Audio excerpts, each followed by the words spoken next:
Long ago, in a land filled with magic, where heroes were abundant and danger was ever present, four adventurers met on a quest. Unlikely though the friendship might have been, they quickly found that together they were unstoppable. Realizing this, they formed an alliance, the likes of which the world has never known. This is their story. The brave Ranger Crimson and his unpredictable wild magic. The stealthy and deadly rogue Telemachus. The caring and talented bard Taran. And the cunning and silver-tongued warlock Mordai. And now as the party ventures forth, never knowing what awaits, legend will hold the tales of the Valor Collective.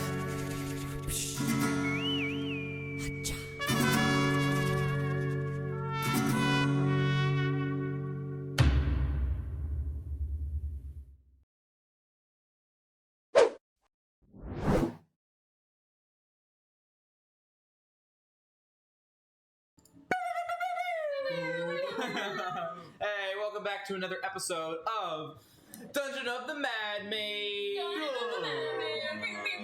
But it's really more it's really not Dungeon of the Mad Mage anymore at this point. It's really just the Adventures of the Valor Collective. The Adventures of the Valor Collective, really more kind of. It's really what it. It's really what it should be called. Alrighty. So, yeah, we're gonna kind of some stuff happened last session. What? Which is generally always a good thing. But we're gonna get right into the recap and we'll get started. Okay? Okay. Money. Last time on the Valor Collective, everyone soared through the skies on Aogen's Nimbus truck, returning to Waterdeep. When y'all got there, you took a moment to observe the construction of the TVC tower embedded in the mountain, ensuring the workers were on task.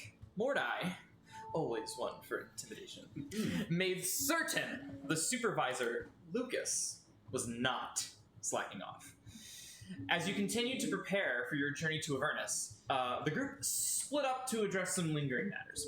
Kofa, communing with his god Utensilor, learned of an opportunity to transcend his current self in the Infernal realms. Yee, that's so exciting. The decision was made to venture into this new plane together with his old companions in the Valor Collective.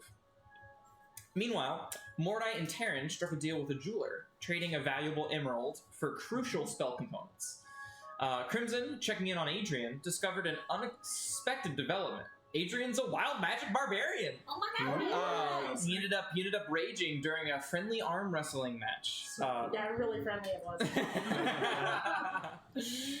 Concerns were raised about Hallister's possible involvement in Adrian's newfound abilities. Crimson actually kind of scoped an Elder Rune lightly etched into the nape of Adrian's neck. So Crimson was like, don't like that. Yeah, don't like that. That's exactly perfect.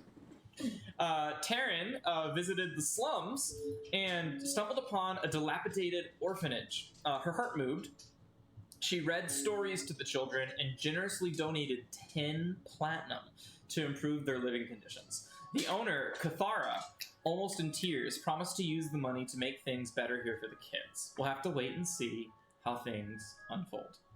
Back at the shop, Mordai encountered Quietude and quickly led her upstairs, ensuring she was out of tattered attire and in more formal wear from her ascent from the Undermountain. She fills Mordai in on everything that happened. Mordai instructed her to stay hidden for the time being. And that's when a ruckus was heard in the shop lobby, with Henry using illusion magic to look like a goblin. Mordai, however, quickly diffused the situation and saw right through it with his witch's sight. However, the mention of a Mr. B seemed to, ruffle Mordai's feathers. Yeah. But the climax of our tale unfolded when Mordai, using the true polymorph spell, crafted a shadow demon from a simple plank of wood. This demonic entity infiltrated Bill's home while Mordai was visiting, resulting in a shocking turn of events. Air quotes.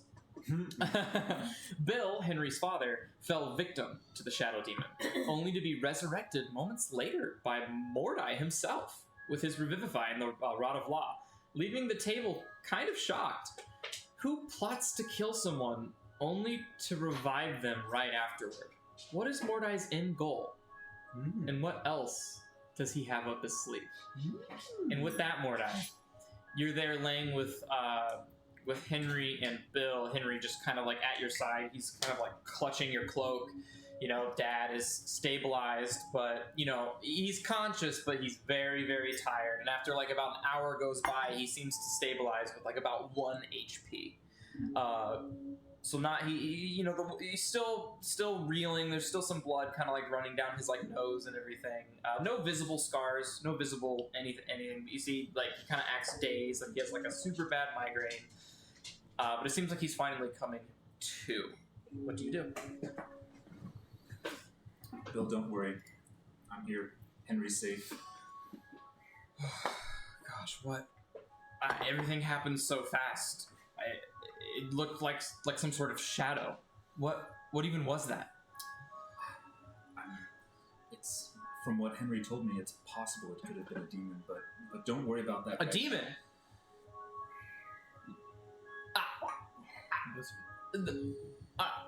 Those exist? Look, for right now, you're safe. You need some rest. You've been through a lot. I'll stay here for the night and make sure nothing happens to you guys, and we can discuss this further in the morning. Go ahead and make a persuasion check with advantage. Ooh. It's gonna be a big 28. Yeah. Okay, and so Bill, he seems like he has like some urgency to him, but he kind of reflects on your words. He sees the state he's in. He's feeling all the pain. He's like, no. You're right. Let's just take it easy. Oh, gosh, what a day. Dad, don't stress yourself. It's okay, Henry. We have Morton here. He said he's going to stay the night. Morton, can you help me to my room? Of course. Kind of uses you to kind of... Yeah, and I'll like levitate a little bit up to help guide him up the stairs. And Henry is like, Dad, can I stay with you tonight? And Bill's like, yeah. We'll set something up. And he kind of like scoots over in the bed, makes room for Henry, and Henry they kind of sleep in the same bed for the night. What do you do? Would you prefer me to stay in the room here with you, or I can be downstairs? Honestly, if it's not too much trouble, I don't have any. Henry, can you get the sleeping bag? And Henry goes over to like the closet. And he opens up, and there's like this just navy blue sleeping bag. It has one of those like pillows, kind of like made into it. It's nothing fancy. He's like, we have this sleeping bag. I would hate to offer it to you. I'm sure you're used to much better nights of sleep. No, This is perfect. Honestly, your safety is the most important thing, right? I appreciate you, Morgan. Of course. Try and get some rest. And within minutes, Bill is out. However, Henry is you peering through the darkness. You can see perfectly as the sun starts to set, and it now drifts into the night. You can see Henry's having a little bit of a hard time getting some sleep, but you see Bill is always knocked out. I'll kind of be like, whisper to Henry.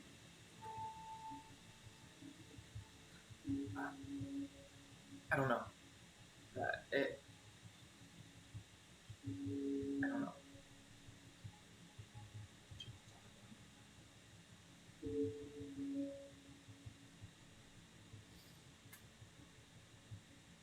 No. I'll be right. And again, he's just kind of like in his head, trying to like process what just happened, like as a 10-year-old boy. You know? Cool. Are you going to be doing anything else tonight? I would probably send them. They're probably dreaming of this already, but I would probably send them dreams of nothing violent, but just both of them. But if I can I do both of them? Or can I only do one? You can do one at a time. So you can like have the dream of like, if you want to dream both of them, you could like dream, and then end the spell, and then cast it again, but not at the same time. Okay, so then I would do something like that and have them have. You could technically twin spell that as a sorcerer. It's on the multi-class. Yeah. Never too late. Meta Magic Adept next week. Just of scenes of Avernus and battles between devils and demons. Okay. And Cheryl, no negative effects. no Just- negative effects, particularly emphasizing on the ferocity and fierce nature of the demons, and kind of pumping up the devils as more of like the paladin standing guard against them. Oh, okay, cool. Like, so you can see like the demons kind of just pouring out of the river Styx, right?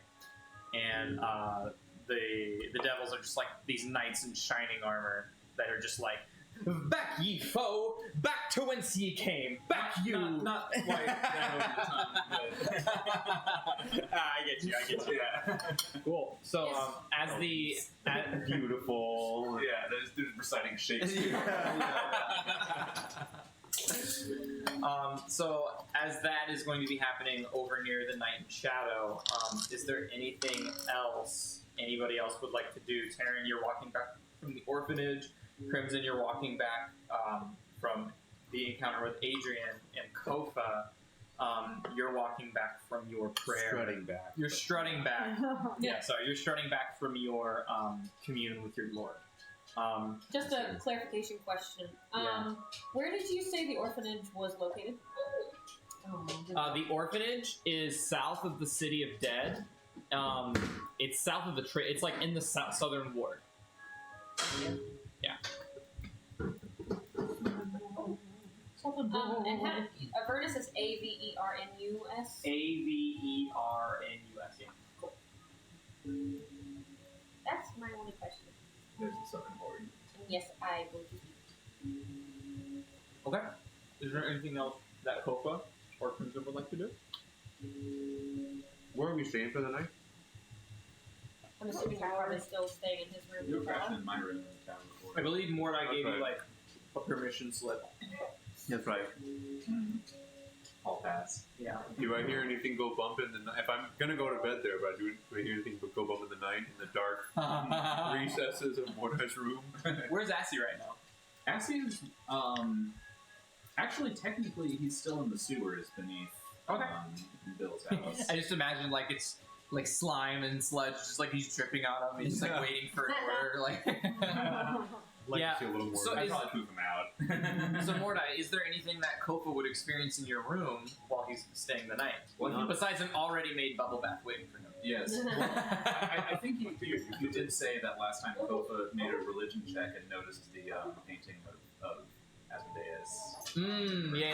You got a little bit of insight into that. Yeah. Cool. Can I just, I guess before I go to bed, I'll still kind of just be checking around a little wary of everything, but can I just look at that once again and see what I see about it? Yeah. Go ahead and make a religion. Just, Yeah, make a religion check. What is he looking at? Asmodeus's portrait.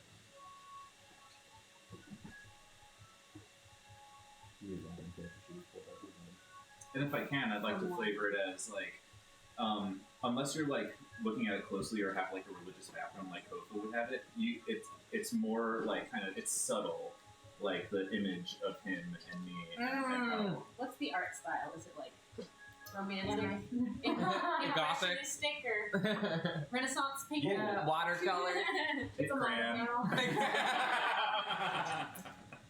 First roll of the night, now 20? Oh! So, dude, you How do you see. know about that? So embarrassing. Yeah, right. I know, if only I had one done. So you see through this masquerade almost instantly. You're like, oh, that's a pretty weird way to disguise Asmodeus, but cool, respect. Yeah. But so with your background in religious figures, Asmodeus is one of the few greater deities you know that does not require worship for power. Ooh. He does not need people to worship him. He worships people to collect souls. Or his nickname is known. He's known to be the Lord of Lies. That is Okay. like what if gods have like if Bahamut had a nickname, he's like the Radiant Citadel or whatever, or like Tiamat had a the the five-headed evil, right? Asmodeus' nickname would be the Lord of Lies. Okay, yeah. The silverest tongue in the existence of the Forgotten Realms lore, Yeah. right? And you know that his construction of the Nine Hells actually came from... It's interesting. It came from a good place originally, but it got twisted. Asmodeus used to be an angel. Okay. Up on Mount Fallen Celestia. angel. He's a literal fallen angel. When he crashed down and he wanted to kill all the demons, he was like, no, we need to bring the battle to them, like in the abyss. Mm-hmm. And so he brought a legion of angels down to the abyss, but his form started to change. The abyss started to affect him and change his form. And so when he would return to Mount Celestia, the other angels would be like, you're fucking ugly. Don't live here anymore. And then Asmodeus is like, that's not fair. I'm out here doing the Lord's work. Yeah. Like, I'm doing more than you all. You guys are just Yeah. waiting for shit to get done. I'm doing shit. And so then he went to Lord Primus, which is like the god of true neutral. Nice. And he's like, let's go to court. He won in court Nice. and then signed a contract with the judge. His nickname is the Judge, Lord Primus. Mhm. And was given the power to sign contracts with mortals, so that mortals would fear going to hell. But then he realized Nice. how to use that to his advantage, and he's like, "Oh, but what if I manipulate them to go to hell?" Right? And then the angels were like, "You can't do that." And then Asmodeus is like, "Actually, Yeah. I can." And so he just kind of built an empire all on this manipulative truth lie. You know what I Right. mean? It's not really a lie, but he did it with like different intentions throughout the truth, Yeah. which kind I of like that. which kind of emboldens how he lies. Right? He lies by not lying, Mhm. which is what makes this god so terrifying. Yeah. Right? Because you never know, and it gives you a warning when you're going into the Nine Hells that there's a reason why there's a saying, "Never trust a devil." Right? And it's because no matter how good it seems, there's always, even if it doesn't affect you now, who's to say it won't affect your kids, or your Right. kids' kids, or the world in 500 years, right? So with this lore, you kind of understand how his empire, all 9 layers, are built up. You have a little bit of respect for him because he doesn't actually do anything like nefarious, right? In terms of like, he doesn't actually do anybody wrong. He does everything the right way, but it always works out in his favor because of the way he manipulates the situation. It's almost impressive, Yeah. but still something to be extremely wary of going into the Nine Hells, where he has literally built from the ground up. Yeah. All magic comes up. All magic comes at a price, yeah. But main takeaway from that is he's one of the few gods that can actually get away with not having followers. Yeah. Because he gets his power straight from the souls he collects from the contracts. Yeah. Yeah. So, And all souls that don't go to like hell or heaven, if they were to like go to limbo, they go straight to Asmodeus. You just go, oh. oh. Yeah. Kofa sees that last little part and he goes, oh. He's just like, well, sounds like someone I know all right. Let's see why more I likes this guy.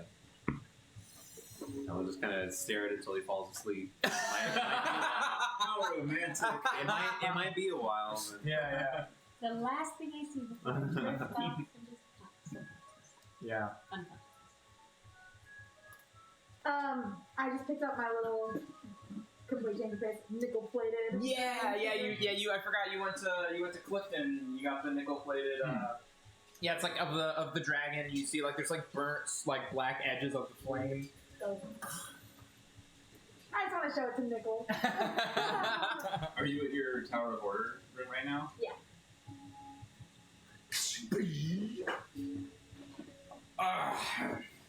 What? Nickel, check it out, buddy. It's Nickel like you. Whoa, that's me. Does it look like him at all? Yeah, it looks like Yeah.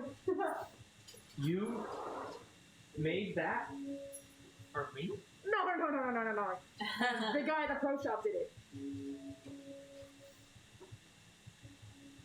I mean, I'm gonna use it, but I made it in the likeness of you, Nickel. It's pretty cool. That's pretty cool. What is it? It's just a little nickel dragon figurine. Aww. Yeah. Nico's like, well, it's you know, he's like getting over his flusterness. He's like, it's nice to finally get some respect. You know, it's nice to be emasculated and Wait. it's nice to be emasculated. It's nice to be recognized in permanency like that.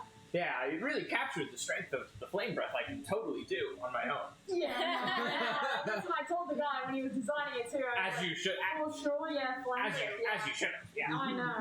Yeah, the only thing that could have been better is if he would have been there, but you know, he could envision. It's like, what do you need? Oh my god. She just wants us to not play. Well, that's like. Yeah, I don't know. I think that this can be a nice little treat. I think it'll inspire us.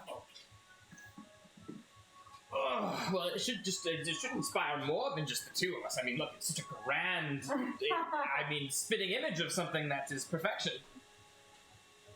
Don't we both know it? Oh, you had better. I want to pet him a little bit. He kind of like nuzzles into it. I think pretty soon you might see some more of the time. More sword. What's that? Really? I think we're going to go find some dragons. Remember his nexus? Oh, yeah. Yeah, I remember him. Not a fan, eh? He's alright. He's alright. You know, if he were stronger like me. That's fair. Yeah, we'll be sure to get you guys a rematch. It would be. We don't need to do that. It would be an embarrassment on his part. We want to. He's no. We'll just let it go without saying then. Yeah. For his benefit. For his benefit, yeah. And then I will go to bed. And you kind of nickel kind of like mooshoos up around your head. Oh.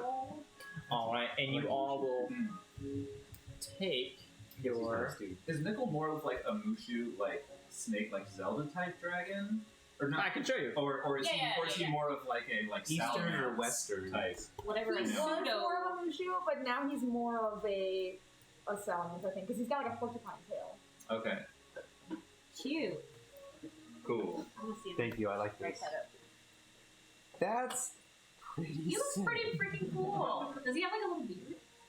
Does he? Or is that the Little wing? goatee. Or is that the wing? I think that's his other Oh, it's hand. his talent. Mm-hmm. okay. Okay. That's pretty sweet. He looks I like it. I like too. that it comes out the back of his head. Yeah, that's sick. Very cool. Hell yeah. Where can I get one? Oh no, he's just freaking cool. I like his tail. I never knew he had a porcupine tail. Yeah, he shoots little pine darts at people. That's where all the quills No come from. wonder. Yeah. You just never knew that he had it because Missile. he never hits. Plus 5 to hit, Don't baby. tell him that. What's that? you just hear. Here, I'll hit everything. He's like slow sleeping. All right, and with that, go ahead and everybody roll a d20 for me. Lord Coco, Brother Coco. That was almost. No modifier. 25. Yeah. 3. 18. 7. 90. 19. Oh, I Crimson. said 90. You are the first to wake up. Oh, well. I'll go get breakfast, I suppose. Absolutely. And do you keep Nickel out as like a Oh, little, yeah. little companion? He's kind of. Yeah.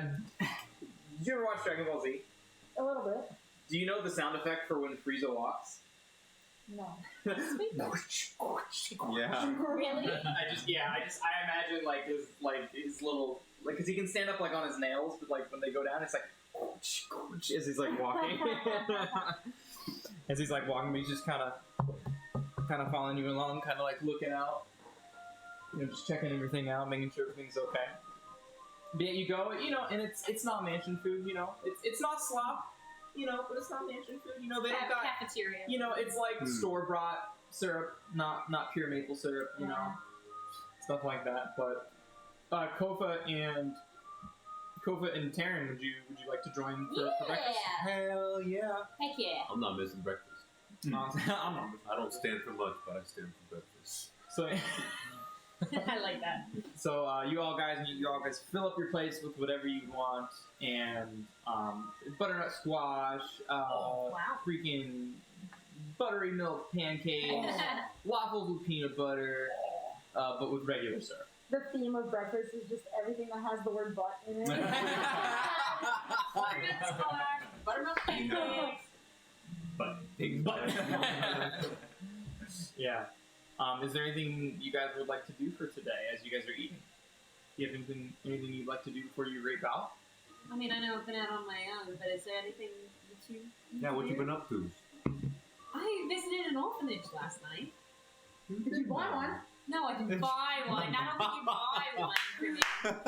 I mean, Grimmy. I just visited. I don't know. I've been feeling so weird about going to hell, and it just... I feel like all signs are pointing to no when it comes to me going down there. So I wanted to do something that would feel good. It felt great. Good. Good. It was a good call. How was your evening? It's just hell. What's the worst that could happen? You know? Well, I don't think... I mean, you have a deity. You know, I mean, Yes. I'm nervous. Are you nervous? I'm certainly nervous. I don't know what to expect. Do we know about your community? I don't think you told anyone. I don't think so. I don't know. I don't believe you told anyone specifically. Okay, I will. He's gonna say, I'm sure glad you did that. Maybe I should consider doing the same something nice today. Just don't know which way we'll lead, but my deity is one of utility, one of balance. Where I don't know what's coming next, it has told me, look, if you don't understand the ways of evil, your homie's right here trying to show you his freaking crib. Why not go see for yourself? So That's a very valid point. I mean, you can't have dark without light. Can't have light without dark. I mean. Something I struggle with understand myself. the line a little bit. Well, it'll be interesting to see what trials await down there. I know I'm among those who have the fortitude to overcome anything. I hope I can do the same. Where was this orphanage you, It was down in the south ward. South of the city of Dead. You don't suppose those orphans need anything chopped or scraped or I mean- forked or... They've got a kitchen there. I'm sure they would love an extra pair of hands if you ever want to head back down there. Might be the play. What do you guys have planned for today? Is anything fun? I'm somewhere else right now. Like, as I was saying... Excuse me, random NPC. Oh, you're my friend. Not you, Atlas. Over here. Yeah. The guy just goes.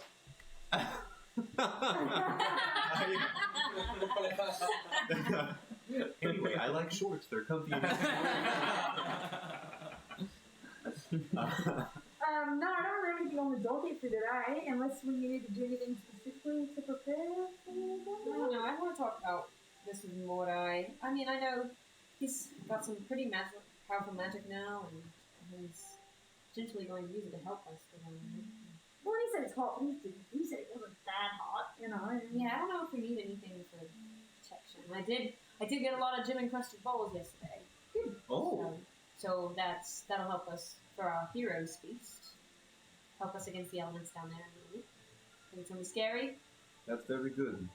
Heroes Feast will come in handy. I'm not complaining here, but you know, the syrup is definitely not. Yeah. Alright, so as you guys are all kind of just having a merry time, having breakfast, kind of discussing what you guys are going to be doing for the day.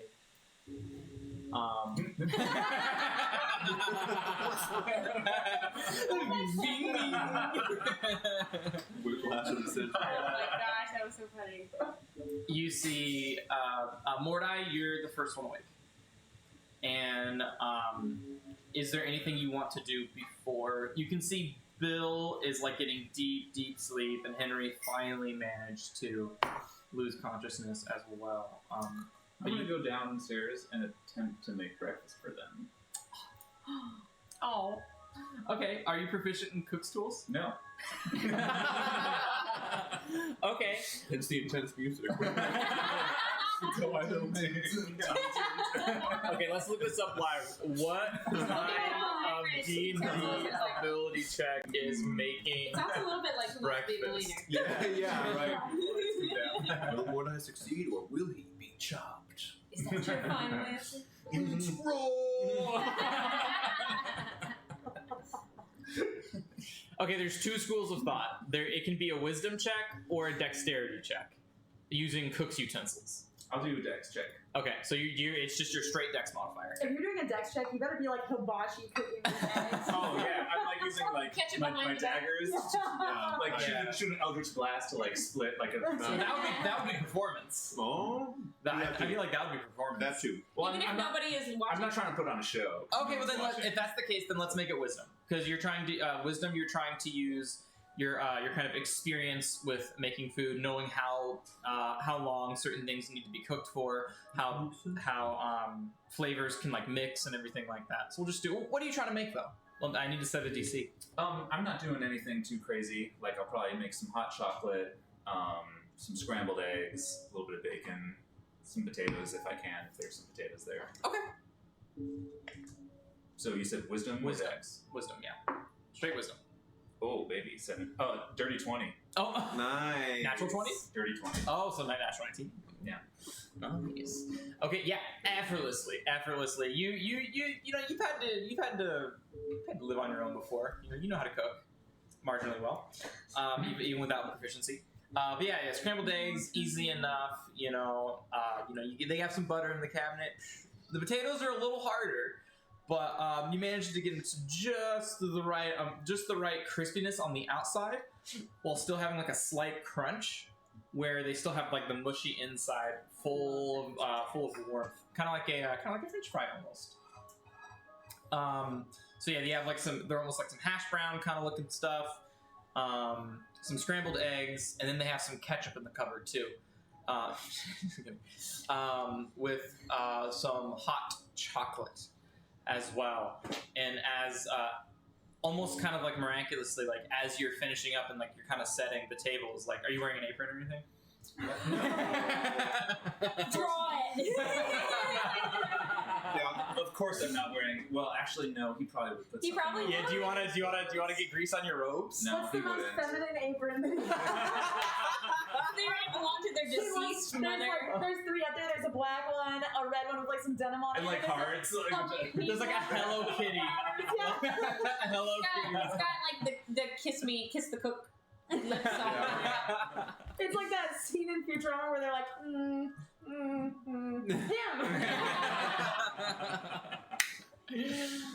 Yeah, and almost miraculously, you kind of see kind of like a lingering headache from Bill. He kind of like rubbing his head. He's like, "Are you feeling okay, Dad? Do you need help?" No, I think that's just what I needed. It didn't seem like that deep.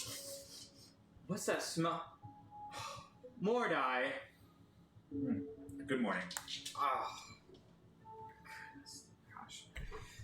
Please. Here you go, Henry. And kind of pulls out Henry. He's like, Mr. Mordai, you did all this? I'm not much of a cook. Please don't judge me. But Henry just like digs in immediately and just like, these are good, Dad. You gotta try these. And Bill's just like, yeah, wow, this is good, man. I can't remember the last time someone made food for me. Wow. well, you know, a good meal is a good way to get on your road to power. Yeah. What? Road to power? Strength. Oh yeah, You gotta strength. Yes. Sorry. Yeah. Sorry.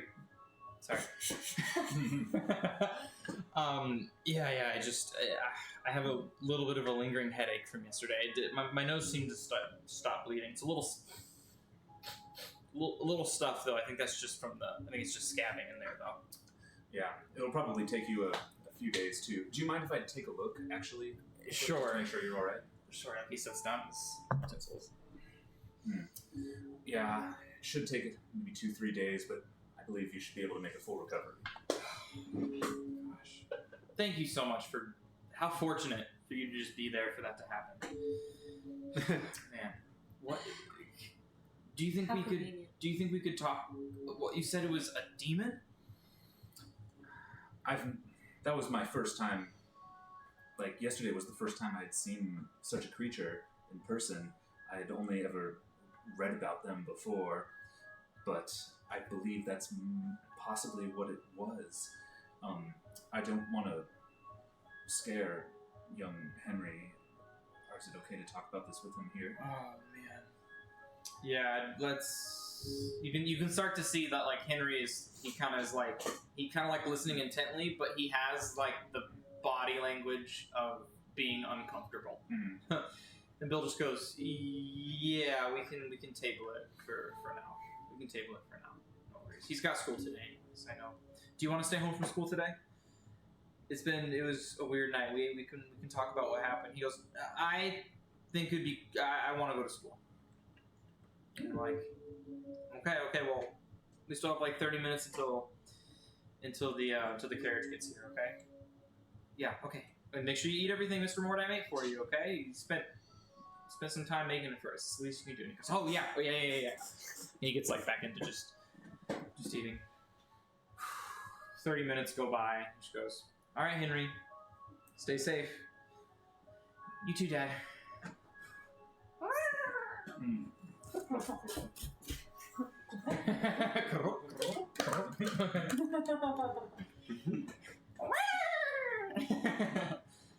And it's just you and Bill now. Okay. So, do you think should I have him stay home? It's honestly whatever he would prefer in this instance. I think would be best. Do you think like those demons can just show up at school though? That one certainly seemed to just appear out of nowhere. So Is anywhere safe? the best thing you can do is stick together and to stick to more populated areas. There's strength in numbers. Have you ever seen such a creature before? No. It's disturbing seeing one come this close to the residential area, but I suppose it wouldn't be completely unheard of. Are you familiar with the Undermountain underneath the city of Waterloo? Yeah. It's you talked about possibly taking Henry down there for some light training in the past, but I think you got caught up in some stuff. Yes, it is quite a dangerous place, and have you ever heard the name Halister Blackfoot before? Oh, yeah. Halister's the mad mage that haunts the Undermountain. Yeah. If I Yeah, well, I know he's real, obviously, like the mech attack, but well, we have the Valor Collective, yourself, and we also have Kelvin, he's no slouch when it comes to that stuff, so. If I reveal something of a more confidential nature relating to the Valor Collective's investigation of this individual, can you be trusted with this information? Will that put me at more risk for? No. I don't want to know anything I shouldn't know if it's going to put me or my son at more risk. No, it would just perhaps shed some light on this attack. I don't know more. I think I don't know how much more involved I want. You're involved in it, and I'm so grateful for that. But I'm not a wizard. I'm not some fancy sorcerer. I'm not some grand fighter who spent years and years training in the battlefields to become, the perfect weapon. I'm just a father trying to raise his son. I understand. And I would prefer to stay as excluded as possible if it means that I can be safe for myself, so I can be safe for my son. Of course, absolutely. I don't want you guys to have any danger befall you. I care about you both, and if it would make you and Henry feel more at ease, I'd be willing to offer up my residence at the Tower of Order for the time being. If he's kind of like taken aback by that. Sure, that is such a. Actually, he was like on the cusp of like saying no to it, but then he's like thinking about what you're saying about staying with people. Tower of Order is kind of like a police station. Be a good place to stay safe. And he's like, that's actually not a bad idea. You would do that? Of course, I rarely use the place anyway, and Given what happened yesterday, I can only imagine that you want to be in the safest place possible, which I feel like might be the Tower of Order. How could something like that be arranged? I don't make enough money to. Don't worry about any of the costs. I'll make all the necessary arrangements. Thank you. Of course. Please stop by the front desk. Let them know that that I sent you, and they'll have a key ready for you there. Okay. Well, I'll wait until Henry gets back home from school, and then we'll walk over there. Of course. Do demons attack more at night? They're one of the most chaotic entities in the universe and attack wantonly without discretion. So night, daytime, it's all the same to them. I think I'm gonna spend my afternoon in the Wide. In the where? The Wide. The Wide is the marketing district. Okay. Where it's near where your shop is. Okay. It's where a bunch of shops are. It's where most of the traffic happens in Waterdeep. Maybe just It's near the Tower of Order. shop around and stay where the public eye is. I'm kind of paranoid a little bit. I understand. Is there anything else that I can do? No.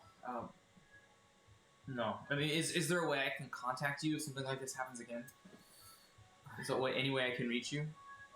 You know, one of the members of the Valor Collective has the ability to send communication to others. I could potentially ask him if he'd be willing to reach out every now and then just to make sure you're okay. But what if I need to reach out? What if it's something urgent? And it can't wait for just the reliance of someone to reach to me. If it's a matter of life and death and the security of the city, at the Tower of Order there are many powerful mages, and someone there will surely have the ability to get in contact with us. Is there anyone that you recommend I could report this to? Olar at the front desk may be your first order of business to let me know. Okay. I think I'll do that then. Thank you, Morat. Of course, and stay safe. I can only try. He offers you a handshake, and then he fucks off to the Wide. I head over to the Tower of Order. Okay. And you see the gang. You guys step out of the Tower of Order, and you see Mordai kind of turn the corner. You guys have already had your fill of breakfast. You see Mordai turn the corner and begin walking your way. Use an apron reference for when you drive. Hey, this is Nesbit. Yes. Oh my god. That was exactly what I had. The in Buzz mind. Lightyear dudes. Oh my god. Mrs. Nesbit. So good.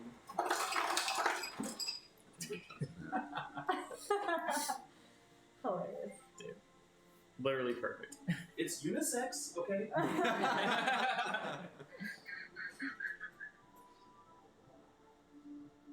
So we see him as we come out. Mhm. Turning the corner. Ah, speak of the devil. Oh, hey! top of the morning. Where you been, Mordai? Honestly, yesterday was a little bit of disturbance. There was a disturbing turn of events. You remember Henry, right? Do we remember? Yeah. We met him? Yeah. Oh, sorry.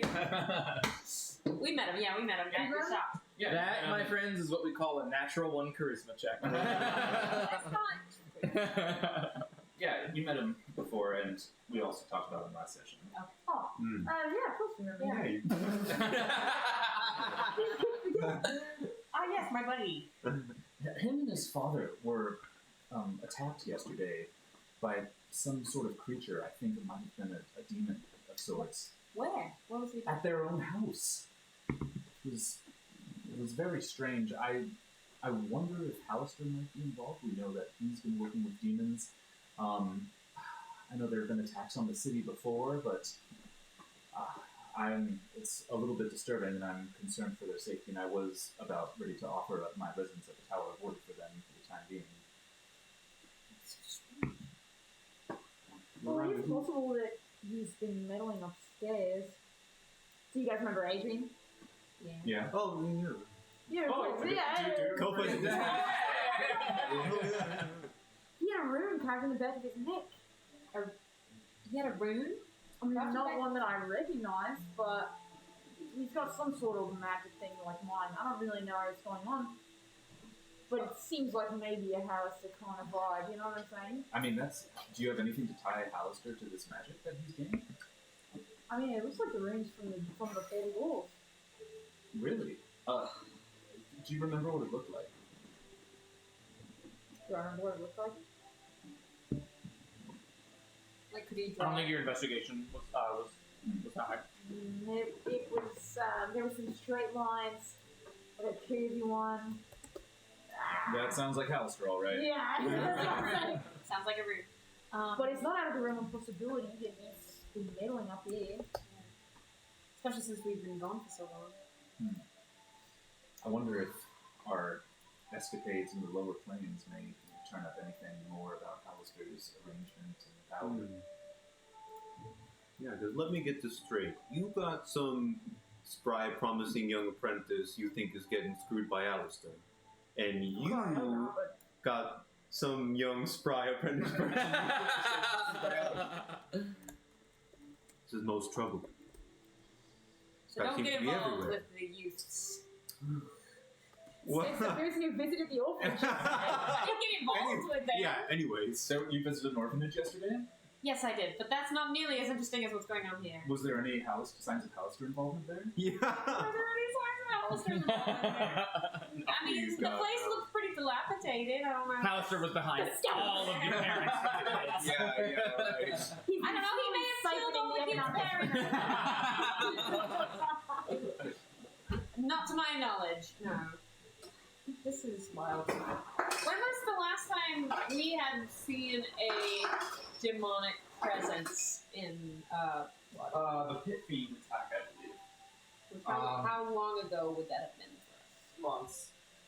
But the pit fiend attack was there were demons. There was devils attacking one side of the city and demons attacking the other. And Mordai ended up dominating the demon that Kelvin hung on to, and ended up forcing out the information that he was grabbed from the Blood Ward by Hallister. So Hallister is grabbing devils and demons from the Blood Ward to fill his Undermountain with devils and demons. That ain't cool. You don't think that there's a way that the Undermountain is just sort of leaking up here, do you? Everybody do a history check for me. Oh. Definitely mediocre at those. I love hearing less than one. 13. 11. Nobody knows. You just see a little toggle. History failed. Like BG3. What was I saying? When we saw the pit fiends, it was just in the central market square, right? Yeah, I believe they had penetrated the city at that point. That kind of thing. And that was a few months ago. I wonder why they were. That was out in the open. I wonder why this demon came into someone's home. Oh, it's scary stuff. I mean, you told me Henry's mother is passed, right? Yes, that's correct. I don't know. I feel like Hallister preys on people who've been through shit. Yeah. He's definitely a man that needs to be stopped, that's for sure. Let me ask. I'm glad you were there. Me too. Yeah. But everybody is okay and everyone should make a full That could recovery. have been a very tragic story. What were you gonna say, Coco? Well, first of all, pardon my dwarf lingo. I think you guys think your students getting bamboozled or something by Alistair? Is that better? I mean, if they're connected to us, Hallister doesn't like us very much. Yes, and it seems his claws have reached long. If you suspect this to be the case, how long do you think it has been that Alistair may have breached your teachings with these kids? Well, I didn't notice anything until recently. You've been in contact with these people, both of you? Yeah. Not regularly. This was the first time I had seen him since probably maybe a month or so. That's what I say I do regularly. I don't mean to brag, but he's getting pretty So your student made great strides since you saw him last, right? Yeah. And same with yours? He has shown some improvements. Arrogance, but some improvement. Mine too. Well, would you say that, like, more improvement in the time that you've seen him last than before when you were seeing him regularly? I was concerned that Hallister may have been involved directly in my students' ability increase, and I did consult my lord about this matter, and I have been rest assured that that is not the case. What did he say? He said that Hallister was not involved in my students, or at least his abilities. How is his I got you demon again. Are you sure? Yeah, But how is this demon come into play for him? your guess is as good as mine. All I know is that I think that would be best for them to stay at the tower for the time.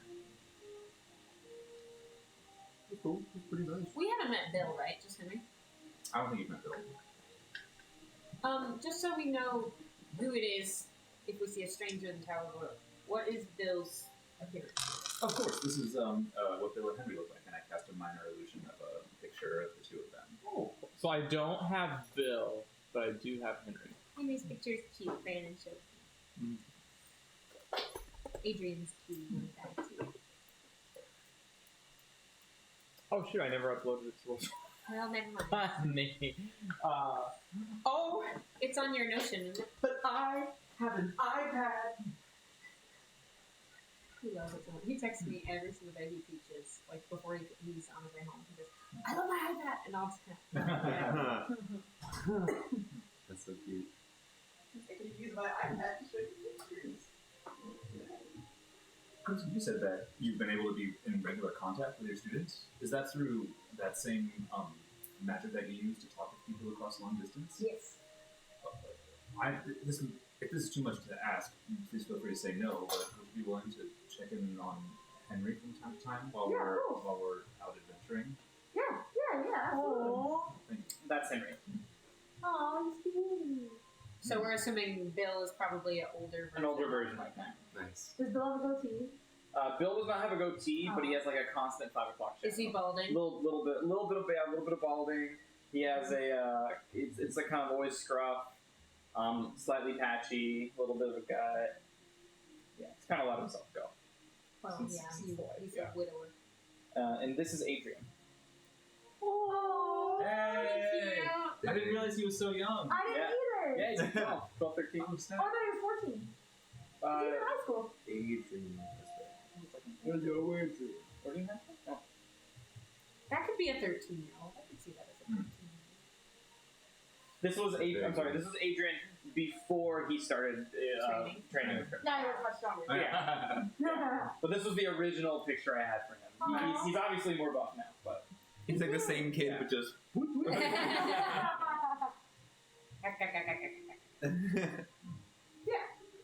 Cool. Well, is there any other preparations we needed to make before continuing on our journey? You had mentioned before, a few days ago now, about the possibility of using some higher level magic to help us in our time down there. Yes, Is that something you still wanted to do? definitely. Yeah. Alright. Mordai says it exactly like that. Mordai wants us all to look like devils. No, we don't have to do that, but Okay. I understand. But he does and want it. I respect your all decisions. It is an option on the table, but at the very least, I can assume a form myself that would perhaps give us some more clout and make it easier to navigate certain social situations down there. So what are your opinions on using this magic? I also possess this magic and can make us look like a group of many different things. So maybe a group of all devils, maybe a group of all dragons, who really knows? Have you But turned someone into a devil before? I haven't. I've never tried this magic. This would be with your kind help. I've never used this magic before. So I would with your love to guidance. help you. Well, we need willing participants, of course. But I thought that was yard outside. If you are turned from your current form, you have different abilities. So you don't necessarily possess the same abilities you do as a sorcerer, cleric, but you take on the abilities of the creature you are turned into. So if we're turned into dragons, we all have amazing fire breath, but we can't necessarily cast the same helpful spells. If I turn myself into a dragon, we don't have Hero's Feast. That is just something I want to mention. But if I cast Hero's Feast before I turn myself into something, or Mordai turns me into something, then we're set for 24 hours. For 8 hours? 24. Hours. 24 hours. But the creature you turn into won't have Hero's Right, Feast. that's The what I'm creature, trying to you say. have to have Hero's Feast as the polymorph creature. Yeah. Well, go ahead, go for it. I was just gonna look kind of to Mordai and say, from what I understand, this place of lies will test one's sense of truth and law. So I feel, at least to enter it, I should come as I am. Damn, respect. Respect. I want to be a dragon. Dragon, you say? That is the most crimson thing ever, dude. Oh, I don't think I possess the ability to turn someone into a dragon. My abilities are more niche, but that's something you think you might be able to do, Tara? Not an ancient dragon, but an adult dragon I can. Could you help Nicole? What's his CR? 1. I don't know if I can make him into anything terribly powerful. Yeah, you can. Okay. You can write. You, So transform, Is he really only a challenge? Yeah, I guess so. you can transform him into a goblin. No. Probably a downgrade. What about a lemur? A lemur? Not a cute lemur. Yeah, a lemur. A Yeah. lemur of the 9 hells. Yeah, those are like challenge rating 0. not like It's an Momo. avatar first. Yeah. No, yeah, lemurs are like challenge rating 0. Oh. There are, like, you could an imp is a challenge rating 1, right? 1/2, I think. 1/2? Oh, okay. Which It all depends on the challenge rating. yeah, so if your level is your challenge Yeah. rating, essentially. Yeah. Imp is challenge You rating could 1. turn him into an imp. Go Turn this him way. into an Like acid. Assy. You could be assy, yeah. Mm. Forever. I don't know if he'd like that. He's pretty into the dragon thing. Yeah. You know how it is. Do you guys prefer we get water from over here from the fridge? Either one. Doesn't matter. Doesn't matter. We'll go over here for now. And this Do we think that this would help us if we were devils and dragons? would help us blend in a little bit, I think. Mm. Maybe not so much as dragon. A red dragon may be able to fit in. I know red's your favorite color. That is my favorite color. But it is up to you. I will say from experience, there have been times when I have assumed a different form and felt less powerful in certain situations given the different abilities that I possess.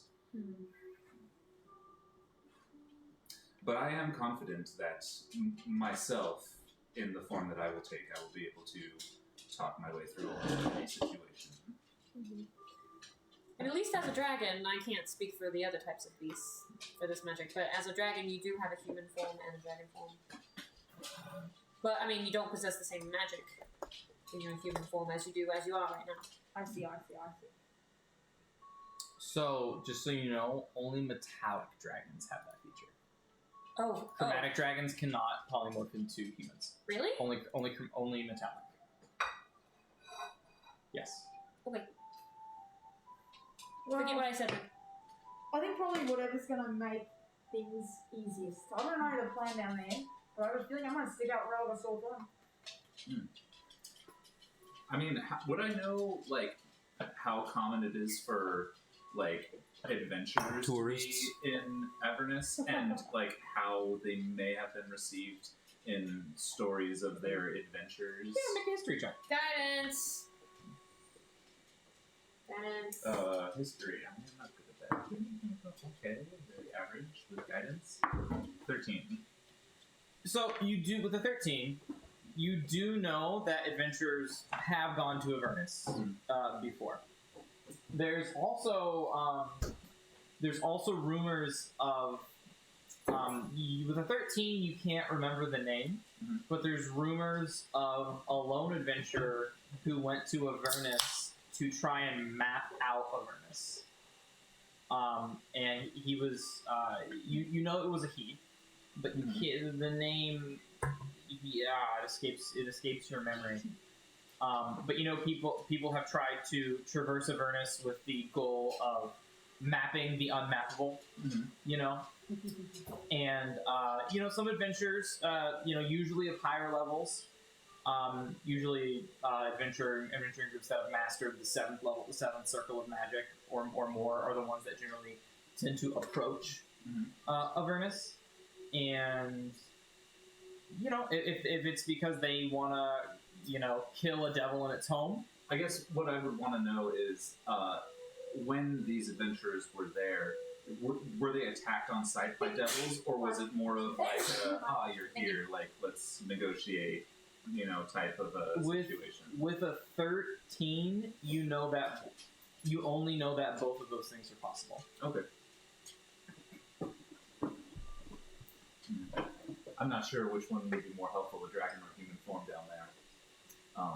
But perhaps what Kofa said is wise, and depending on the situation, we can make adjustments as necessary. So I'm assuming you would take on the form of a devil. I would be. Yes. What kind of devil in particular? Should you be like the biggest, baddest motherfucking devil, and we should be your... Am I a pretty devil? and we should be some of your minions? I know it works on like a hierarchy system. There is a very big hierarchy, Yeah. which lends itself to my belief that I will be able to get through most encounters relatively unscathed. There is a big trade as far as souls are concerned down there, and perhaps if you all had some sort of a deal with either myself or another devil down there, some sort of deal, you know, and that could partially be the reason for why we're Okay. down there. What's the deal? It could be, I don't know, let's have a little brainstorming session. Make it up right now. Yeah. Maybe 2 DMs.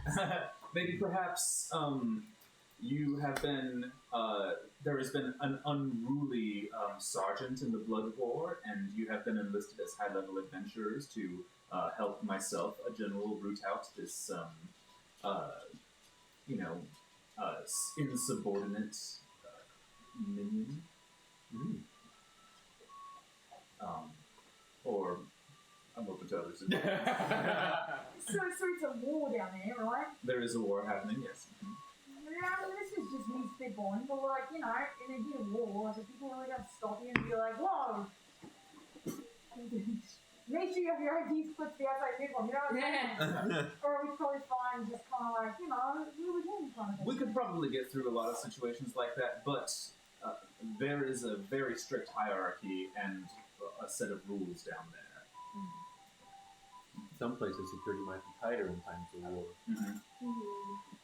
But there also have been stories of humans or surface dwellers being enlisted in this war as creatures to help fight.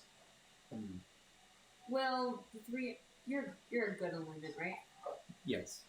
Will the three of us be targeted in particular because of our nature? I would say that the targeting based on your nature is less of an issue than the overall oppression of the realm itself. Alright. It's not like they can smell us. I mean, the water. I would say You just had an orphanage.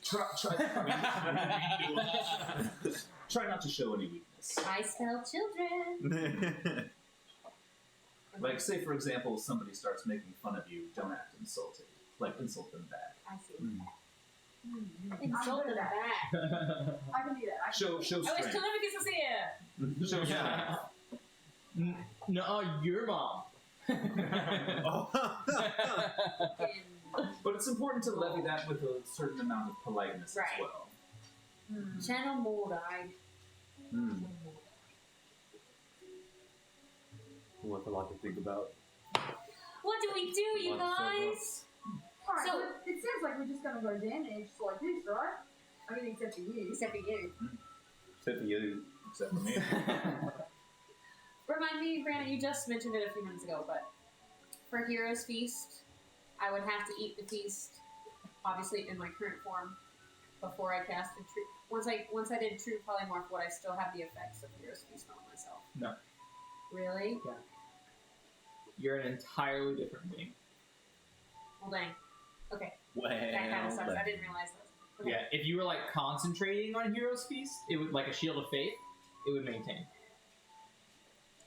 I can't cast it in a different form.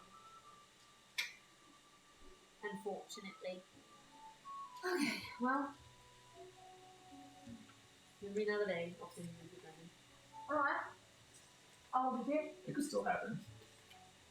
And we'll say with that, like fast forward to getting closer to the end of the day, you see Henry and Bill kind of like walk around the corner as they're coming toward the Tower of Order. And Bill goes, "Oi, Mordai, is that you?" Yes, Bill, Henry, how are you doing? Hi. Henry is kind of like, he seemed to have a pretty good day at school. He seems to be in better spirits. And he goes, "Hi, Mr. Mordai. Hey, doing okay." Glad to hear it. Okay. You're a good lad, a good strong lad, and I clap him on the back. Yeah, you hear that? You hear that? Good. Yeah. And it's like I think we were just gonna settle in for the night. I know it's a little early, but I think it'll be for the best. No problem. Taryn, Crimson, Kofa, this is Bill and Henry, you know already, but Bill is Hi. his father. Oh, Pleasure. Pleasure. It's nice to meet the other members How you in doing? person. They can. Yes, Mordai's told me great things about you all. I mean, he cherishes you all very, very dearly. told us about you too. How you feeling? Yeah, I mean, well, I don't know if he told you about last night, but it was scary. I wouldn't be here if it wasn't for Mordai. Yeah, he's done a lot of good around us. Well, I wouldn't be here if it wasn't for all of them. Also true. Funny way how life works, huh? Oh, Crimson, by the way, this is Bill. This is the man I was mentioning. Bill, this is Crimson. Crimson is a very talented sorcerer and has the ability to communicate over any distance, even across planes, to get in touch with people. It's very powerful. It is, yes. It sounds like I'll be giving you a call every once in a while to make sure. That'd be just in case something happens. I can report it. Alright, now what you have to know is you can only get about like 20 to 30-ish words. Okay. That's about as many. So just short kinda, and sweet. Yeah. Okay, got it. Man, that'll help me work on my my ums between my phrases. It might not help as much as you might think.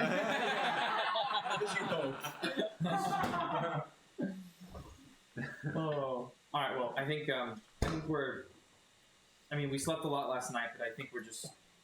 Of course, let me introduce you to Olar at the front desk here this way. Sure. Olar, Yes, Mordai. Hi, visitors. this is Bill and Henry. Henry is a student of the arts, and Bill is his father. Very good friends. I would have talked to him earlier. In the day, Yeah. coming Well, over. welcome to the Tower of Order. As you can see, the place is bustling with the next generation of magic users. There has been a little bit of an incident, and Bill and Henry would feel more safe if they were staying in my Sure. room Was for it a the few days. incident did you inform him about the Yes, incident? I Okay, yeah, and I just wanted to let. And so, Bill, you're the father. Yes, I am.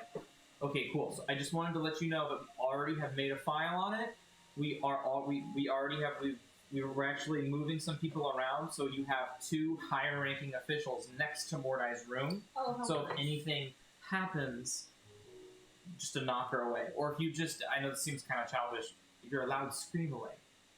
Not funny, but. Chewing all on. Yeah. But they are very, very, very, very well trained individuals. Say call away. Yeah. Oh, God. One a wizard, one a sorcerer. You'll be in good hands. You'll have high protection next to you. Thank you. What are their names?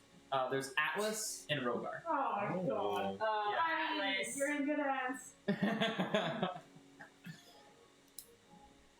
Atlas and Rogar.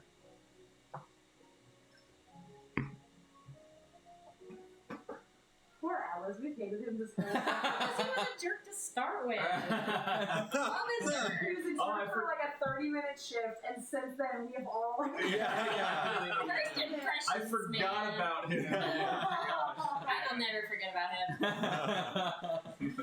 He's gonna be like a beggar on the street in 20 years, and Taryn's just gonna be like, Serves you right.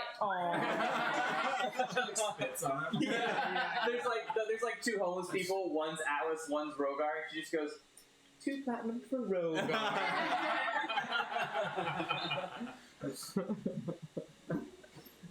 And none for Gretchen Wieners. Yeah, that's right. He's like playing guitar. He's like playing guitar on the side of the street. And you like put nothing in his hat. And he goes, Taryn, you didn't put anything in your hat. He's like, Taryn's just like, I put hope in there.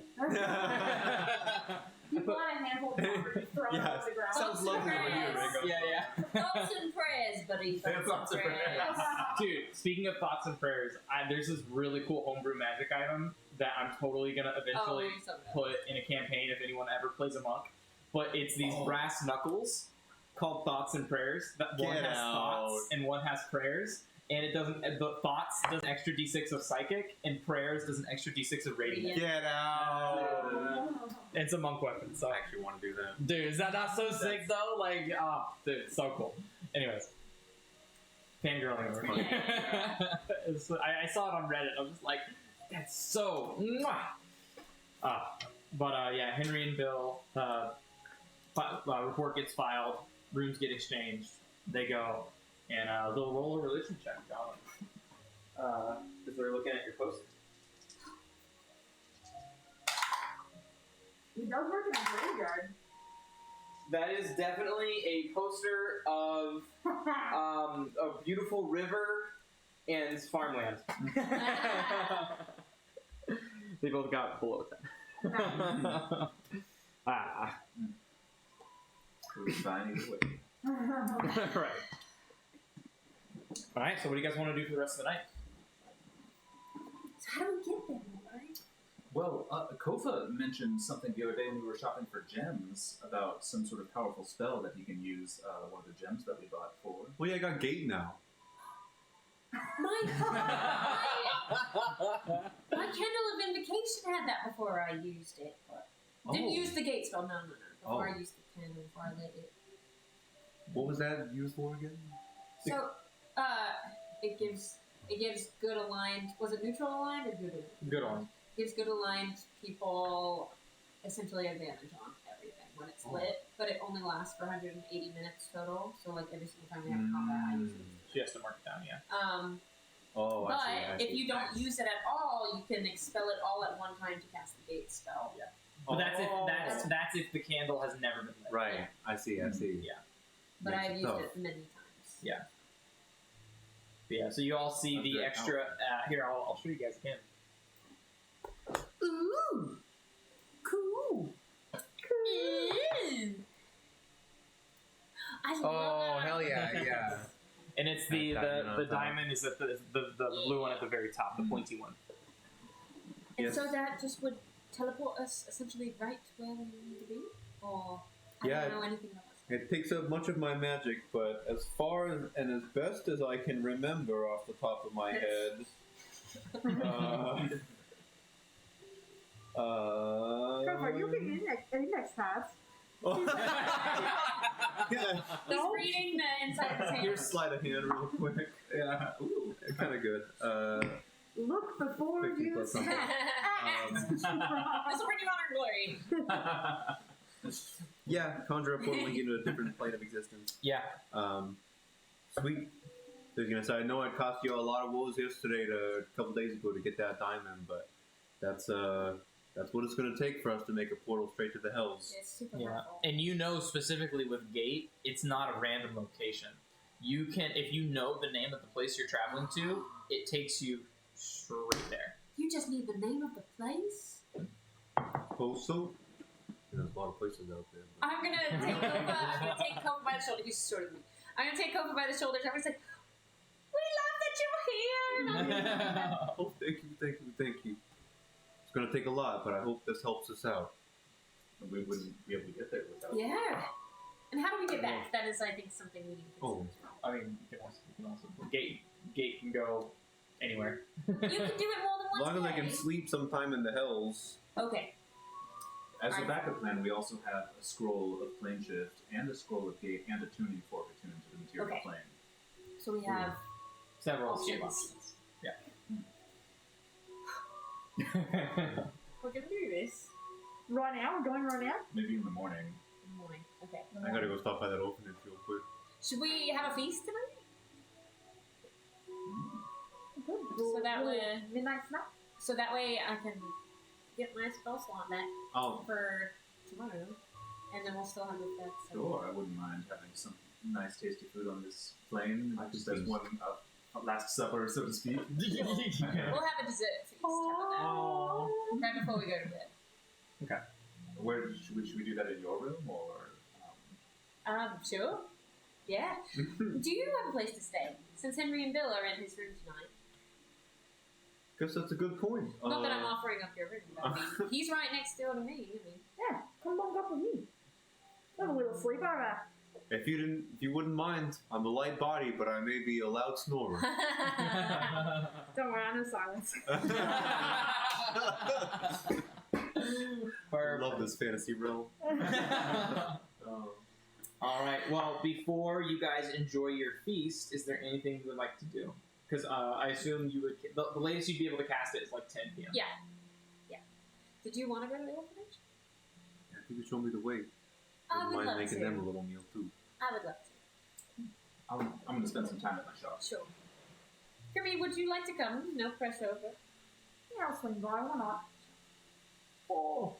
And you guys make your way to the orphanage, and as you guys are going, you guys actually hear some racket a little bit, and you see like movers are like they're like hop, hop, hop, hop, hop, hop, hop, hop, hop, hop, hop, hop, hop, hop, hop, hop, hop, hop, like moving things in and out. We see old dirty mattresses coming out, new clean mattresses coming in. Oh, I love you.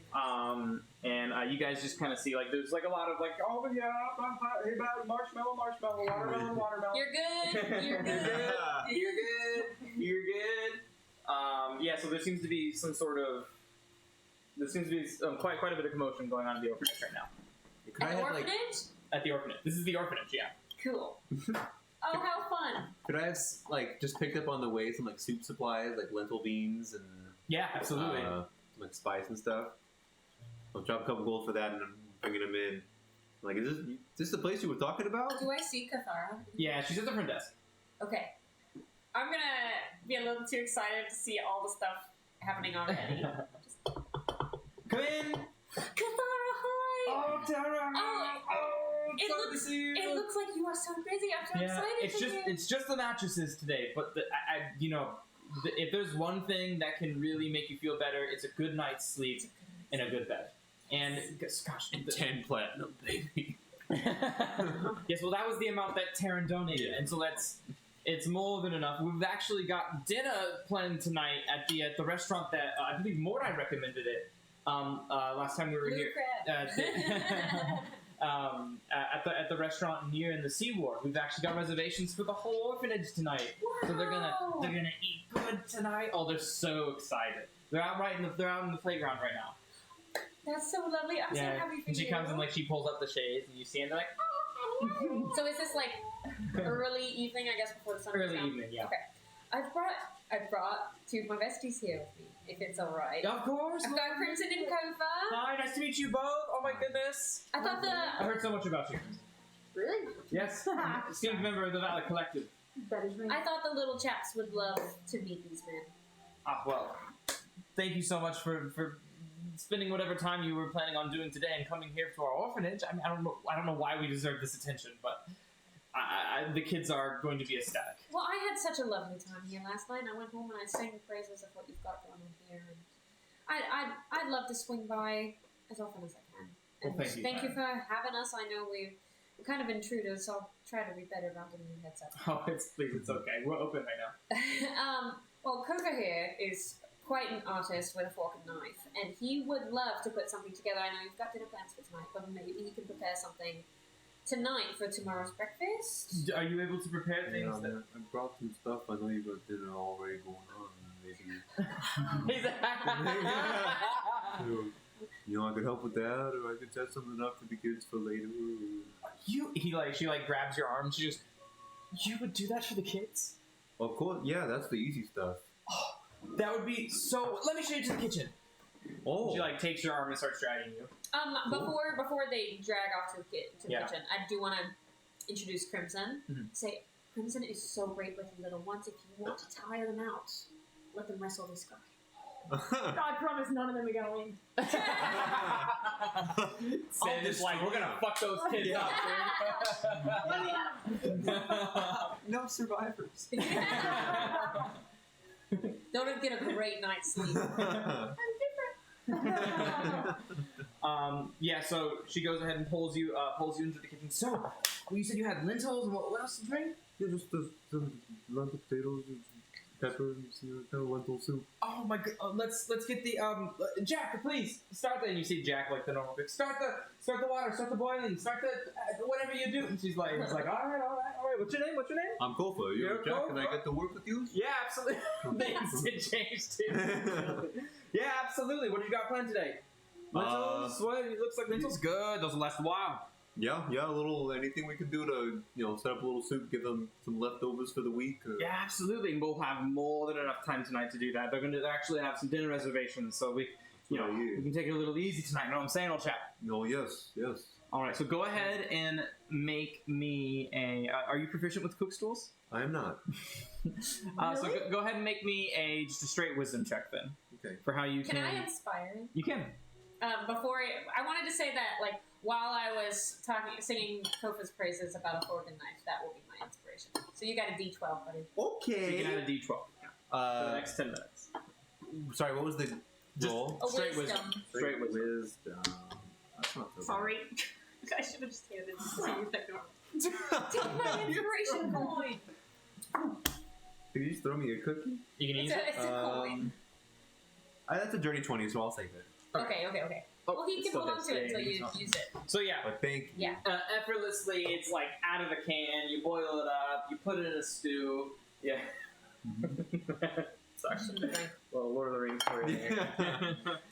And you're able to very, very neatly kind of portion it out, and you get the air tightness on all the jars. It's still nice and warm in these brand new, newly bought thermos containers, so they can Hey. stay warm for the kiddos. Nice. You see like a new microwave coming in. They're like, how does that work in the fantasy realms? But it works with magic. It Yeah, has of a course. continual flame permanently casted in the microwave. Nice. Yeah. And Jack's like, you're not so bad with a fork and spoon. Well, thank you. I've had to fill in at my work back home, Oh, where are you from? Well, where I'm from, some sort of... Where am I from? Gosh. It's been so long. I'm from somewhere in the hills. I've been adventuring for a long time, and I set up a little place for myself way out in the desert. A little resort. Out in the desert. You own a resort. Yeah, it's a fun little thing. We have some nice amenities, but we've been out without a good cook for a while, so I've been filling in where I can. Oh, I see. Yeah, you're not so bad. Of course, it's hard to fill in from here, So, Right. Did you end up finding another cook? no, undetermined yet. Well, man, who's feeding your resort guests? Am I right, buddy? Hopefully someone. Well, it looks like you have your work cut out for you, but if you can just help me portion out all these and go ahead and we'll stick them in the cabinet to cool overnight, and then we can use the microwave to warm them up in the morning. And they'll have. So really be so excited for this. Of Truly. course. I'm happy to hear that. I knew I had to do what I could. I'm just not used to being around kids, I was a little nervous about that part. This stuff's the easy stuff. If you plan to visit anymore, I can tell you'll get used to them real quick. But I'll tell you, the fastest way to a kid's heart is through their stomach, man. They respect the hell out of me, because they know what they get from me and they like what they get, So That makes sense anatomically. yeah. From the stomach to the... Yeah, I got you. We were like yeah. I could grab a beer with you. Yeah. I got some time. You want to grab a beer after this? Yes. And Cathara kind of sticks her head in and he goes, "How are things going, boys?" Oh, we're good. Good. Oh, Got everything done, I think. that is so great. Jack, how did he do? He was great. He was just as good, honestly, as good as I am. Like, have them around. Please. Yeah, well, we're gonna go grab a beer afterwards. Do you want to join us, Kathara? Oh no, I want to stay with the kids, make sure they're all tucked in with their new mattresses. But please enjoy on me. Because they're like, all right. You guys want to come grab a quick drink? This guy's real friendly. Sure. Yeah, I'm in. You look out, and Crimson's like in the back playing with all the kids. And objects, like, the swings are like going so fast. You're like kids are like hanging off of you, like hanging off your arms. Yeah. Like this, just like, There are people. There are kids standing on your feet. Yeah. You might have to dust some of those There's like a kid hanging on your back, trying to kick the back of your knee to like make you fall. Like one's like biting your neck, the other one's like pulling your hair. And Crimson's just like, Yeah. oh, the uncle that everybody wants. yeah. So you see that, and Crimson, you have all these kids on you. They're all having a good time. They're all roughhousing. Yeah, I'm all in for a beer, and then I just kind of like. Like a dog. With a Dust bat. those off. That's right. Like wow! Again, you see him like kind of crawling back up your leg a little bit. I start walking Kick in. him. I would like to roleplay that I am, like, I'm hoping there's like a wooden picnic table or something. And I am braiding all the little girls' hair. And I'm also going to press the digitize their hair. So it's good. And I'm going to braid all their hair so it looks like mine. Nice. It's my hairstyle. Yeah, and they're like, and then you see some of them, like any ones that are done. You see them go.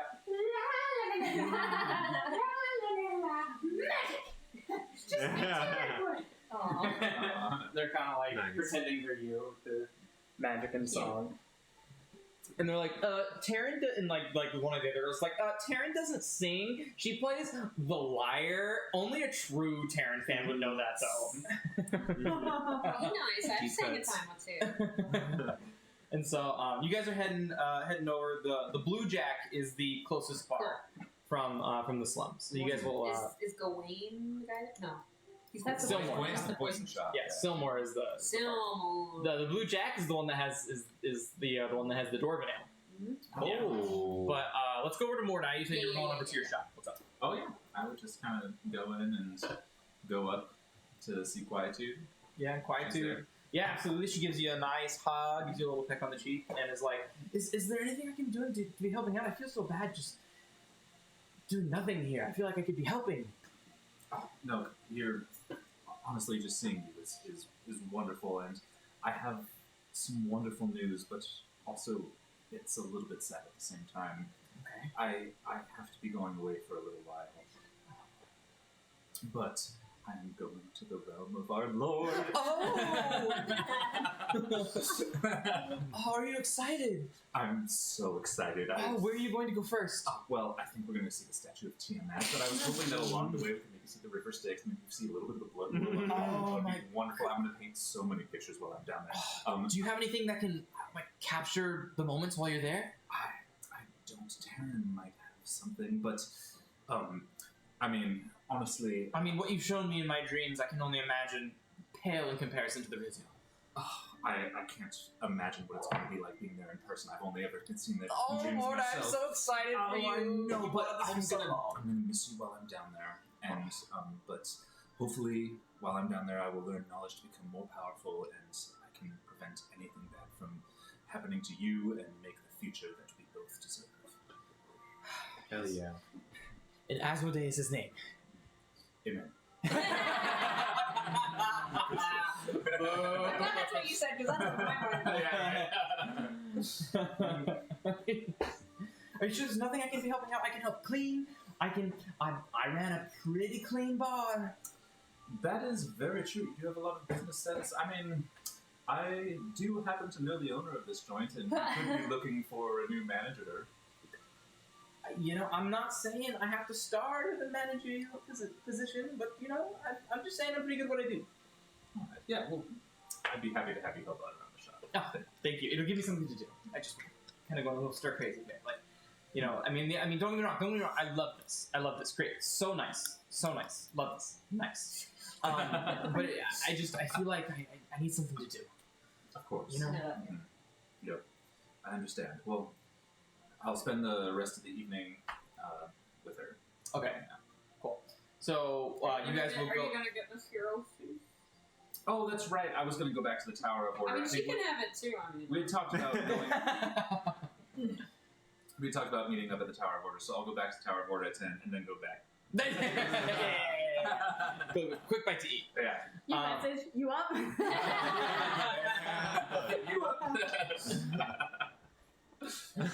You wait until she falls asleep. You cast dream. In her dream, you up? You up? Obviously not. So you guys go to the bar and you notice a design change for the Blue Jack. You see a new sign. It is not the crusty Blue Jack that you remember it. You see a brand new sign, spick and span, super clean in bright blue letters, Blue Jack, home of the famous Dwarven Ale. Right on. And before, the Blue Jack was like, there would be like 2 or 3 people in. Tops. And you go, and this place is packed. Absolutely packed. There's not even a place for you guys to sit. You guys are like you see people even standing and socializing. And you can hear almost the overwhelming groans of an assassin rogue up in his room on the 2nd story, regretting his life decisions on making this a popular place with good ale. Because if you don't know, Telly lives on the 2nd floor of the Blue Jack. I see. Nice. But she initially wanted to be a part of the Blue. She's like, I want to pick the most unpopular bar Yeah. in the Blue Jack, and that's where I live. And then they brought like the best tasting alcohol ever, and now it's super Good. popular. Serves him right. And then you see Silmore. Oh, if it ain't Telly's fucking friends, welcome. Hey, grab a seat. Hey, you're standing. You're in the way of the Valor Collective. Get out of the way. What? Hey, man, that's not cool. Oh shit, it's a Valor Collective. No, please. Oh, whoa. Crimson sat in my seat. Exactly. All of that. Just like the children we were just. Yeah. Oh, can I offer you up a Dwarven Ale? Yes. I'll have one, please. On the house for the Valor. Cause you see, he starts to like form kind of like an audience. He's turned into a. Yeah, and then everybody else is kind of like turning. Oh, the Valor Collective. That's right, you heard the Valor Collective right here at the Blue Jack with the famous Dwarven Ale that I might say were rescued from the depths of the Undermountain and brought up by the valiant group that you see before us. I wouldn't be the remarkable business owner I was without the help of these people. Cheers to the Valor Collective! And everyone's like, oh! And then everybody's like, TVC, clink, TV. Yeah, it's still super like messy. It's still in the slums It's technically, like right? raining beer. The floor is so sticky. Oh yeah, so It sticky. smells stale On Coyote Ugly. But yeah, and Kofa, Serious. Oh. you drink this ale, and you're a dwarf, Dwarven ale. Yeah. and Right. it fills you with determination and vigor, and it almost makes you cry because of how much it reminds you of your family and the heritage of your own people. Oh shit! Like when Like- I was eating ratatouille as a kid. Yeah.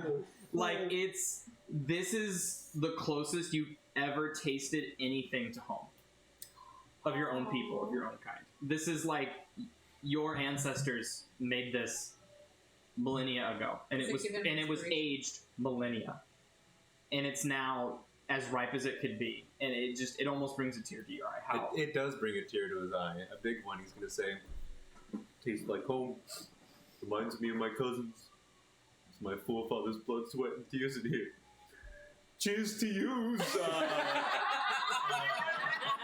What was the name of the guy? Silmore. Silmore. Silmore, yeah. Silmore, more for me too, please. Absolutely. Let me have your glass. And he takes the barrel. Oh, I have a second on me, mate. If it's not for your blood and your ancestors' hard work and sweat and tears, it wouldn't be half the bar we are today. Kofa, you say your name was. Thank you. Thank you, brother. Thank you, mother. Thank you, father. Thank your father's fathers, mothers, fathers, brothers, uncles, cousin. It's all because of you people. Wow. I mean, you guys liking yours? Or what? I'm like, Jack, I'm sorry, I didn't realize this would be so high key. Oh, no, this is. Oh, I mean, the Blue Jack's been popping off, kind of, as the kids say. Rather, in like the past month, yeah. Finally was able to kind of go through the word of mouth. Yes, excuse you. Yes, but you can see they're quite pricey, so it's a good thing we actually got these on the house, and you can see it's 5 gold per ale. Woo! That's like 2-3 months worth salary, right? Yeah, I'll drink a little slower now. You're just clanking it around like Yeah. Yeah, you can see as popular as it is, most people aren't drinking that ale. They're drinking like the other ales, but the Blue Jack, he offers samples. But you do see the caliber of people here is higher than you would think it would be for being in the slums. Like, you see some people wearing some nice clothing in here. As rowdy as it is, it's a weird mix of like low class and high class. It's quite the sight. But everybody seems to be buzzed and having a good time. It seems to be like a place where they seem to be just buzzed enough to like not care how much more money they have than other people. It's a good feeling. It's happy here. Oh, that's awesome. Yeah. I don't see why more people aren't drinking this good stuff. In it is the might of mountains, the sturdiness of steel, and the bite of iron. You guys don't taste all that? Well, I do taste. Oh, I taste the notes now. How fun. Yeah. That was awesome. Yeah. So like an hour or two goes by, and Jack is like, "All right, well, I gotta get back home to the wife and kid, you know." So. Oh yeah. Well, anyways, it's been a pleasure drinking with you all. I hope you have a merry time with the rest of your night, and please, you're always welcome to stop by the orphanage whenever it's open, which is every day. So. Thank you, and thank you for everything you do. Yeah, absolutely. Thank you for helping out. Yeah, appreciate it. Of course. Yeah. We'll see you soon. See you soon. Does really Tully's place? It's like the furthest thing from him I can imagine. Well, it is now. It is now. Yeah, you can hear. Wow. You just hear angry mumbling coming from the. Go! Yeah. He's got the extended hole. Just extend. Keep it down. Yeah, and then you guys will make your way over to the Tower of Order. Mordai, you will make your way over to the Tower of Order. Where are you guys having this feast? In my room. You all make your way to Tyrion's room. What does your room look like again? I've got a single twin bed in the corner, and I've got a stand, kind of like a floor guitar stand, but it's got my violin in it. I've got a chest of drawers, and the paper fortune teller's on top of it. It's pretty plain. I've got a single window. Not a lot's in there because, I mean, we're not up here too terribly often. Cool. So, I'll say that there's like a little desk space. And I don't know what the flavor of Hero's Feast is, but I'm going to say when I cast it, I'm going to do this. I want it to be kind of like, this table's a perfect example. I want an island to just pop up out of the floor Done. with chocolate fountain and apple crisp and brownies and ice cream and like all like the best, most decadent desserts. Ooh, nice. I want like creme brulee on there and tiramisu, just like anything anybody could want. So as you guys are digging into this very decadent display of, yeah. So it can feed up to 10, 12? 10, I believe. Very nice. Up to 12. Oh, right on. So if you Yeah, have chocolate any dipping. familiars that would like to eat this too, they can eat it too. It's fair game. Anything. Cassie's jumping in. Nicole is also jumping in. The Earth Elemental. Is Kelly here? We can say for a story that he's here. He'd probably be here. Okay. We've got enough. We got enough people, yeah. Yeah. So we can do this 2 ways. Taryn can roll for everybody for maximum HP, or everyone can roll their own maximum HP. I vote 10. Okay. Yeah, I put all pressure on Jerry. 2d10. Okay. Should we invite Henry and Bill over? They just want to go down. Could I I guide mean, this why one? not? I mean, Oh, Could I sure. put guidance on this Yeah. roll? There's It's more- 2d10 maximum HP. Okay. So no. I'll walk over to Phil and Henry's room and knock on the door. Make a perception check for me. There's 10 p.m. They might be asleep. No.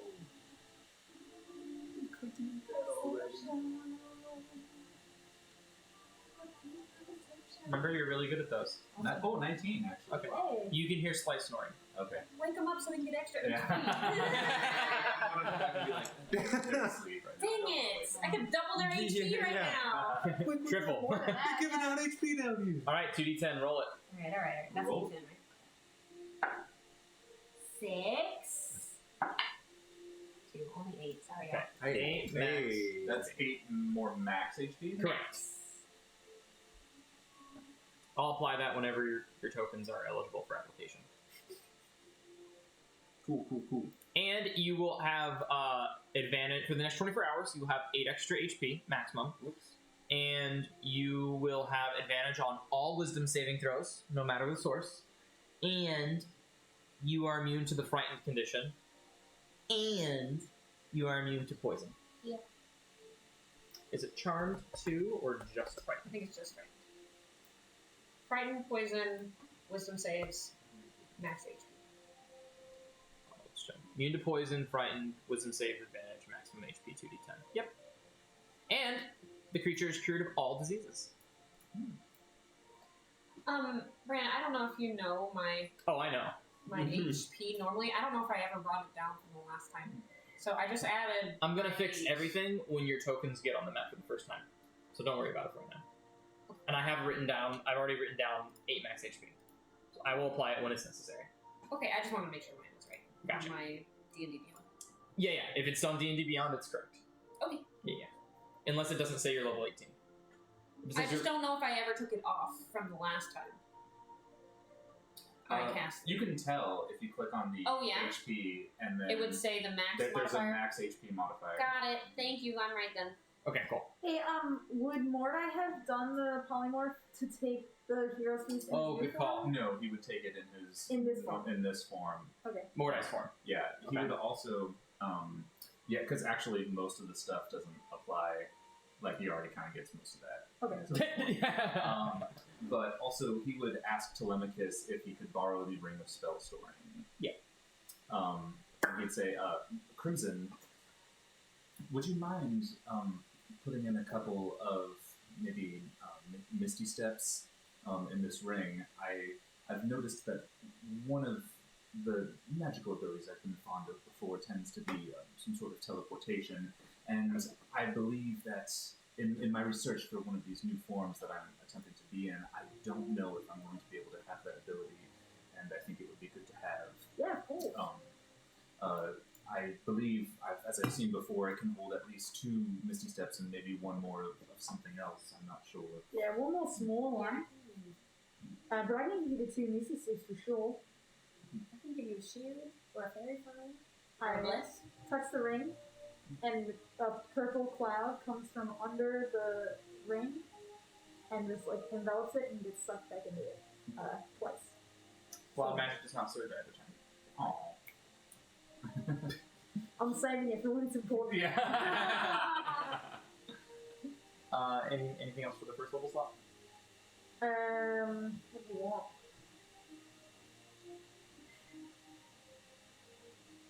Morning.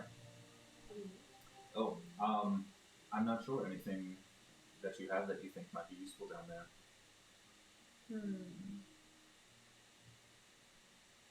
I got a healing word, shield, and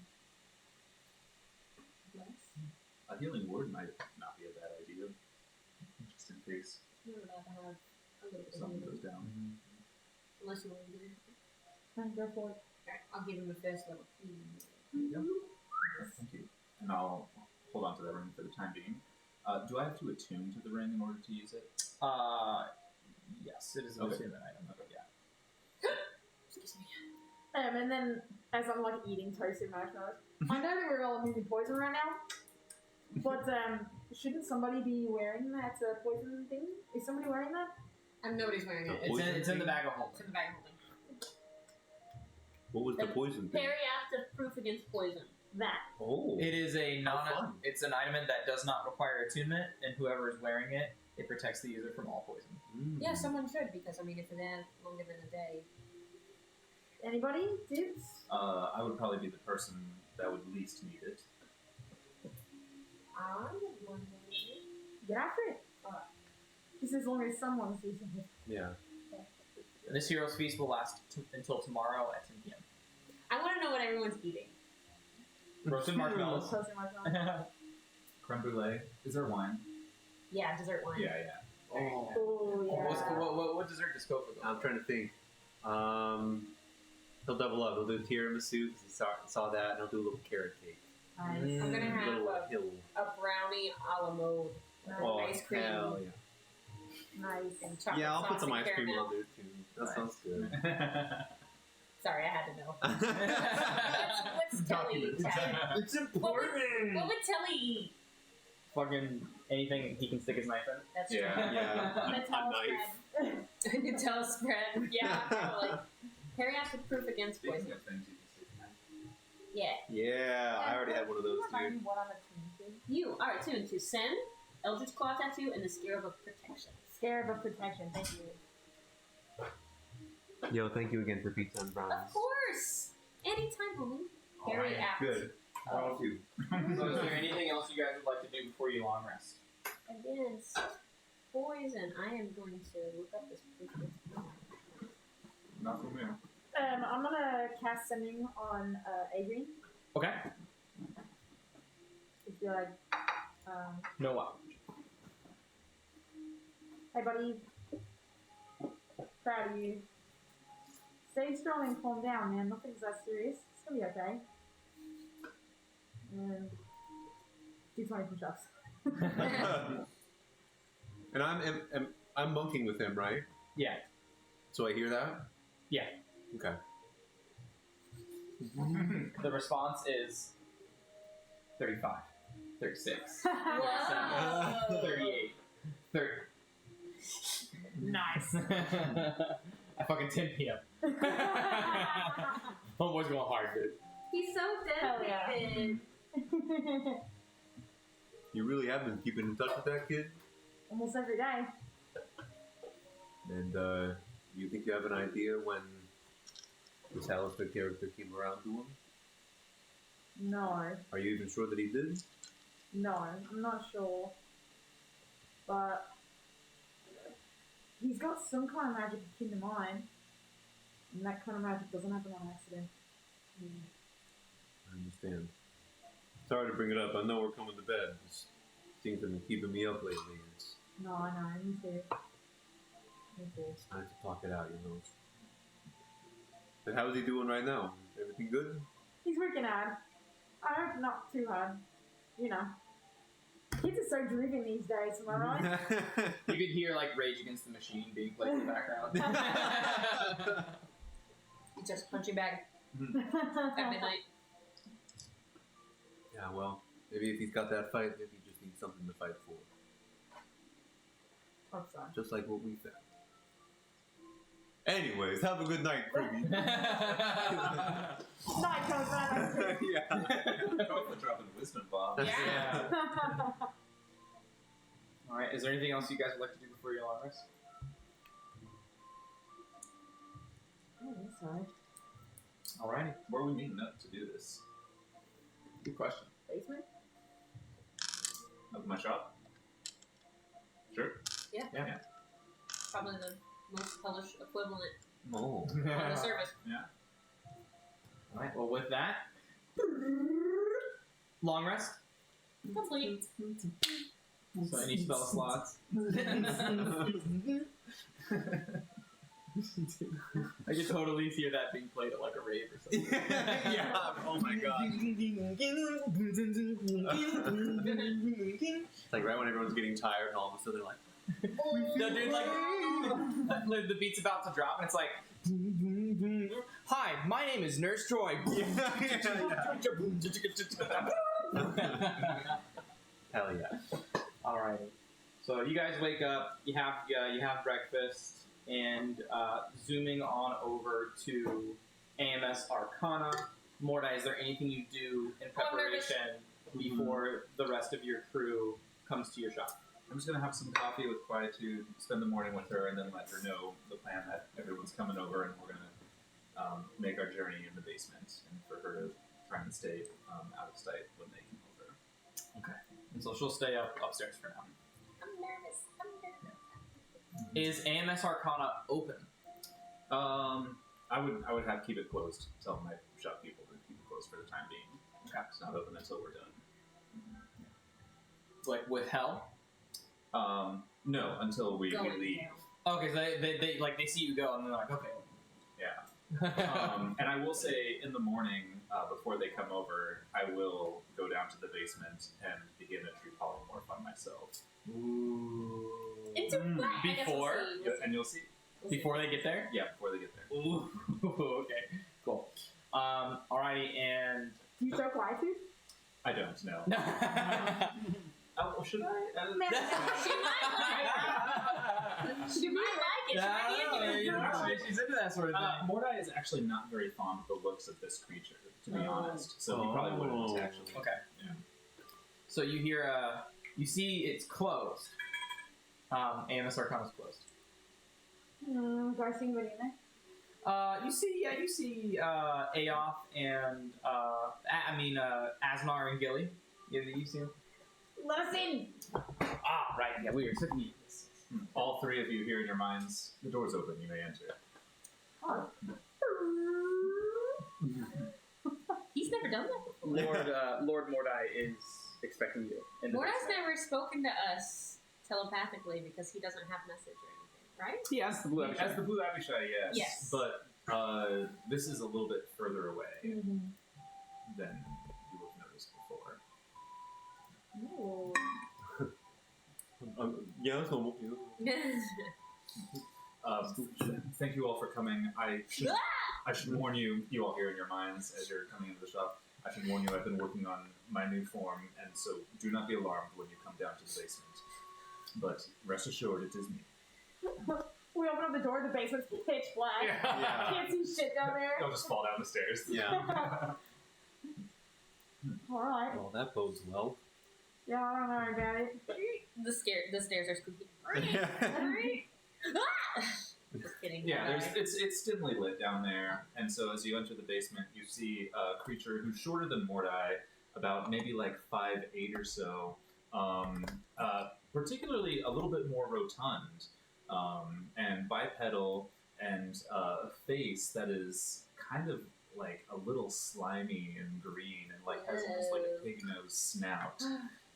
Say the word and I'll show the picture. Yeah. I want But he is wearing very elegant, beautiful robes, like nicer than anything Mordai has ever worn before. These robes that he's wearing are very elegant, and he walks with like a very elegant walking cane. And we'll just say that. Did you want to attune to the ring?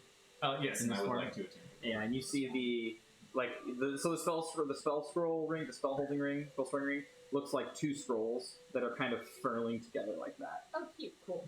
Yeah, cool. This is what Mordai looks like.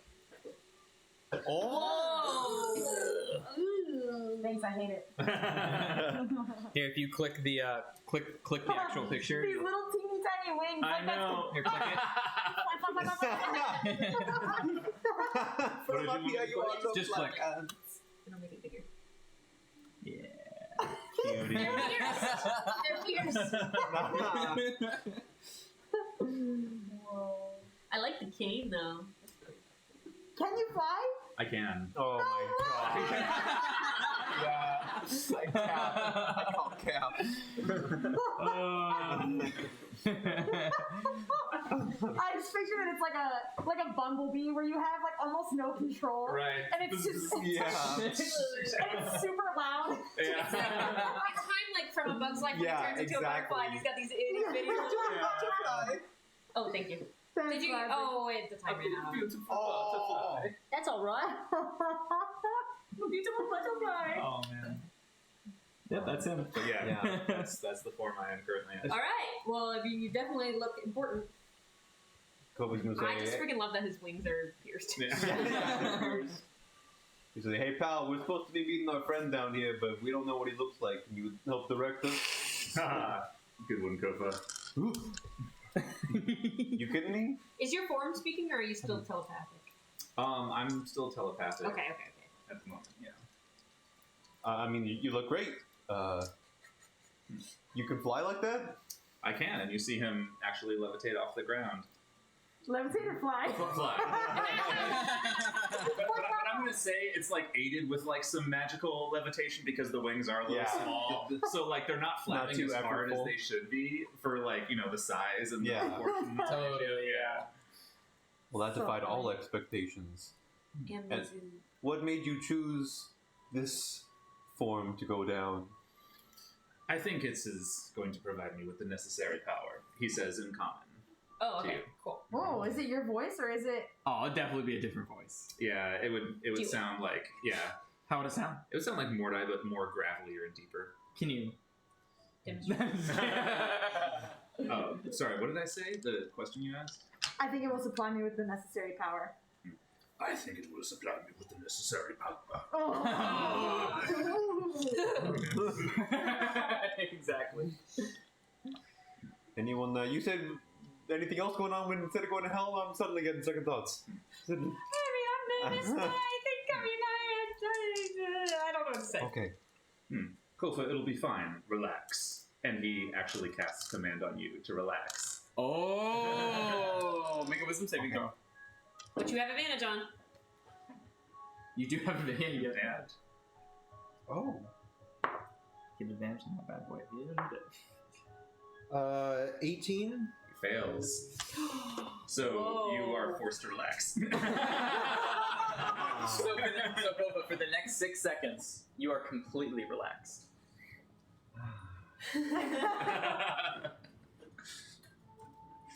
Thoughts of you and this creature in a hot tub. Well, shall we? Shall we? Well, yeah, I mean, Kofa seems alright then. I don't know what just happened, but I think we can do this, guys. I don't know what you're freaking out about. Alright. Alright. Wait. Kofa, well, Did we come up with a plan about this deal or whatever? We'll probably fine. we need right? an alibi. You are all, I mean, if you have no other better ideas, you are all Under contract with under you? contract with myself as far as aiding in the blood war. And you'll speak on our behalf because we are just little people.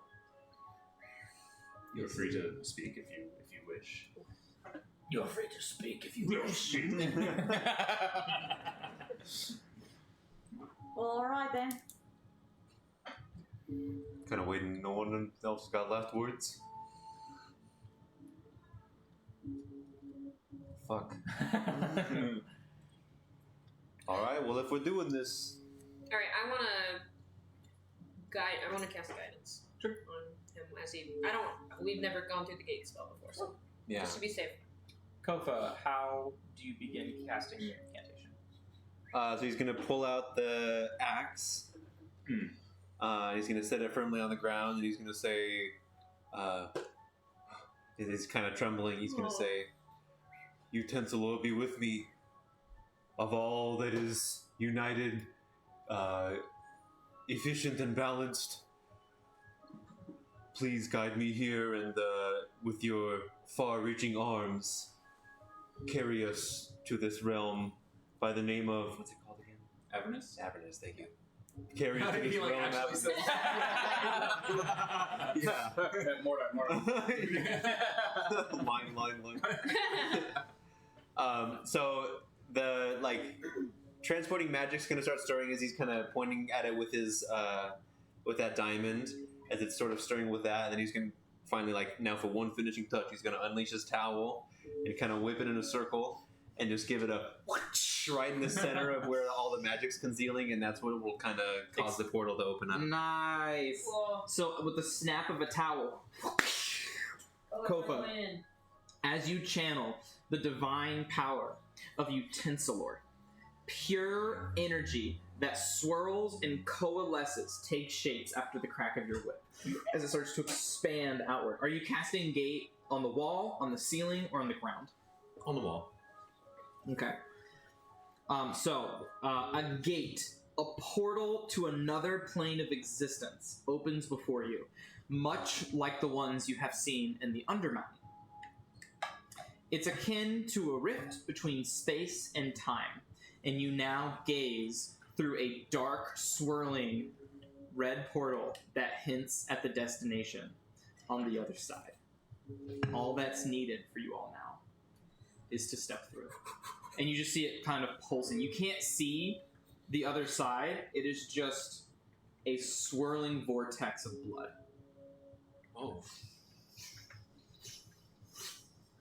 Are you sure this is the right place, Copa?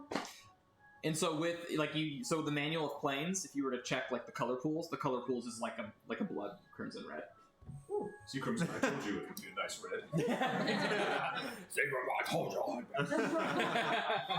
Sorry. It's like that sugar alien. Yes, Yeah.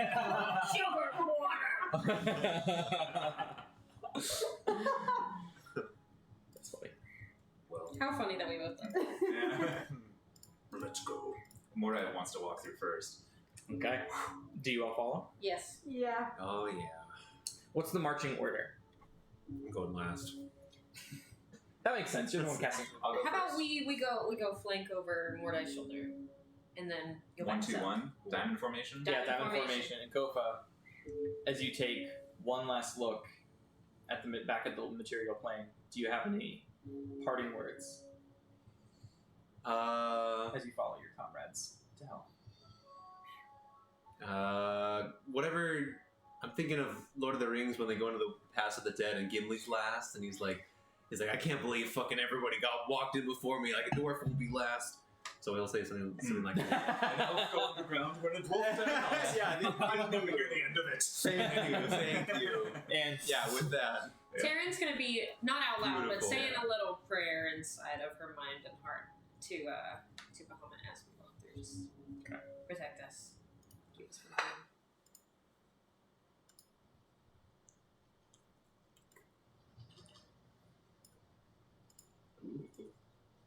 It's like this is a great Christmas episode. It's like a warm fireplace. Yeah.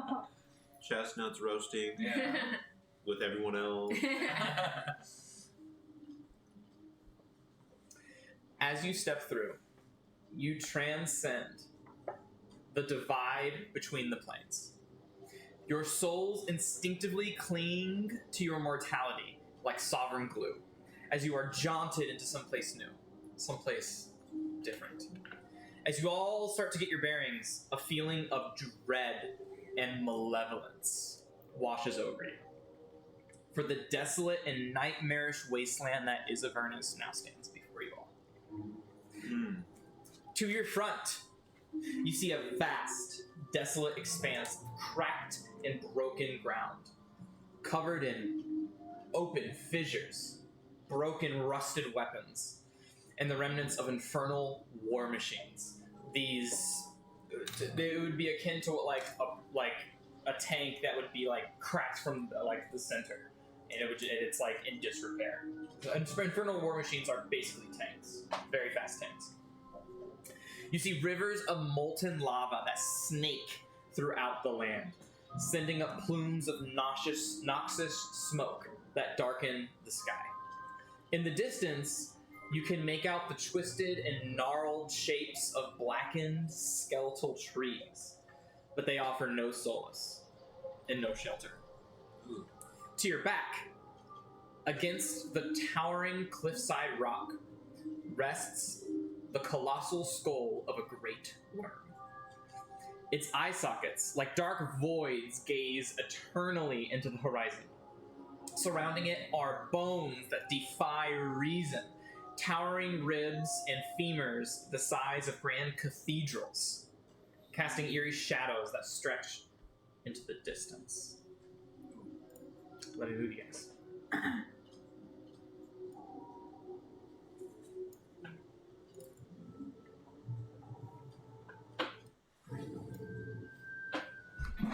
Ooh. Yeah, if you want to zoom out a little bit, you'll get a little bit of a better picture. Dang, Freaking yo. skull. Damn.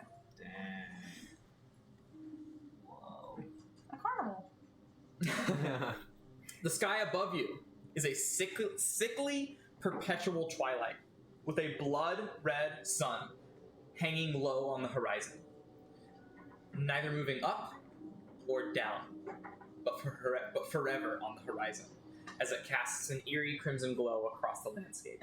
The air is acrid and heavy, filled with the stench of sulfur and brimstone, warming your lungs as you breathe in. It's as if the very air itself is tainted by the evil that permeates this place.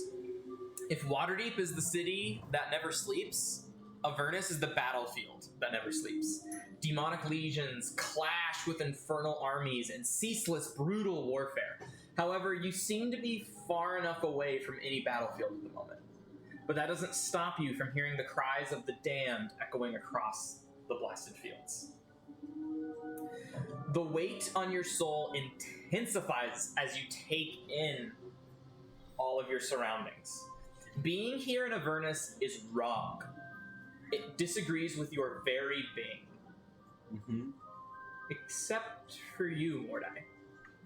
For you, it feels oh so right. However, as you're taking it in, you quickly take note of the pained expressions on your comrades' faces as they are kind of clutching their chests, as if trying to keep their souls tethered to their body. The realization is instantaneous for you all. It's not the heat that you'll have to worry about while you're here in hell.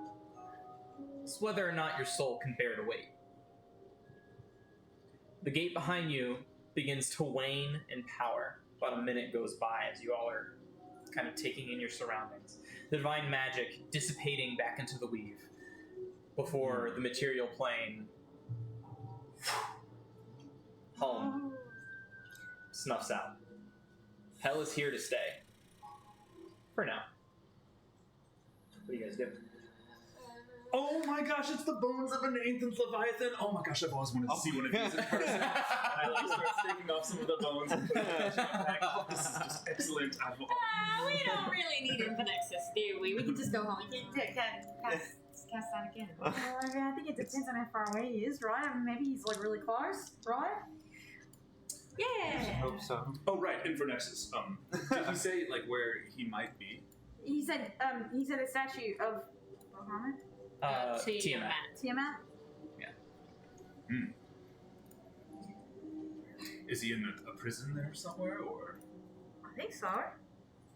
Right? Isn't that what he said? He said he's in timeout. Yeah, he's in timeout. I imagine he's in some kind of prison. But he said the statue for sure. That means something to you, the statue of Tiamat? It does. I believe actually it's right over here. You got us right there. Oh, Excellent job, hey. Gova. Excellent job, Cobra. Good, Now I don't- we can go in Great now. I work. don't want to be walking around here longer than I have to. After you, sir. Yeah. Do you, oh, I'm so sorry. Give you more eyes. Okay, so go. Yeah, sorry. So Kofa, what is your maximum HP right now? 155. Nice. 155. And your normal max HP would be 147. Yeah. So Crimson, you're at what HP right now? 175. 184. You gotta die. Oh, I never leveled you up. That's right. Let's change that. My normal base is 176. Let's change that. Let's change that. Let's change that. Let's change that. Sorry. I love that scene with you and the orphan kids. Yeah. Yeah, I wouldn't mind a drawing of that too. You're at 176 is my normal base, and then plus 8, so 184. Okay, I have 187 for you. For my normal base? Yeah. Ow. D&D Beyond. I'll trust you. How much do I have? What's the? So you have a total. So your base is 185, 187, unless there's. But how am I gonna be managed? Oh no! I'm sorry. Your This thing base pretty is freaking one. sweet, though. Yeah, dude, it looks great. I want to see it from the outside. is 176. That's what I had. Okay, then you're right. I'm sorry. That's okay. And then let me go to Taryn. 136, sir, is my new max. 136. 136. Normally 128.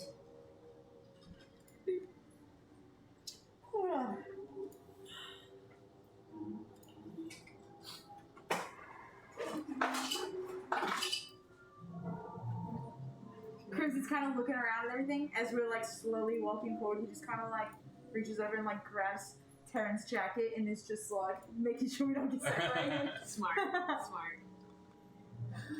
Morai's just like flying around. Ooh, and over here you can see the ancient cliffs of the. Oh, and then over here. Be cool, be cool, be cool.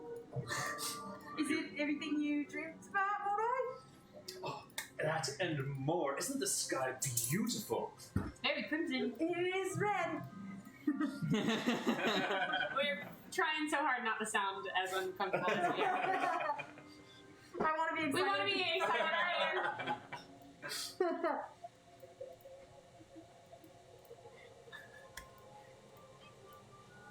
Okay, cool. There's more. Ew. So yeah, do you guys approach? Excellent. Well, I suppose we best head inside then. I'm gonna follow my deal maker wherever. Okay. So, as you guys make your way up the stairs. I should say Assy is out as well. Oh, yeah, good steal there. is Spike here? Probably not. Did you want him to come to help? He might look weird. Would he look weird here? He's one of your. He's a guardian of yours. Okay, then I would love to have him here. If that's kosher. If it's not weird. You are in my employ for the blood war. Anything that makes you stronger makes our cause stronger. You're right.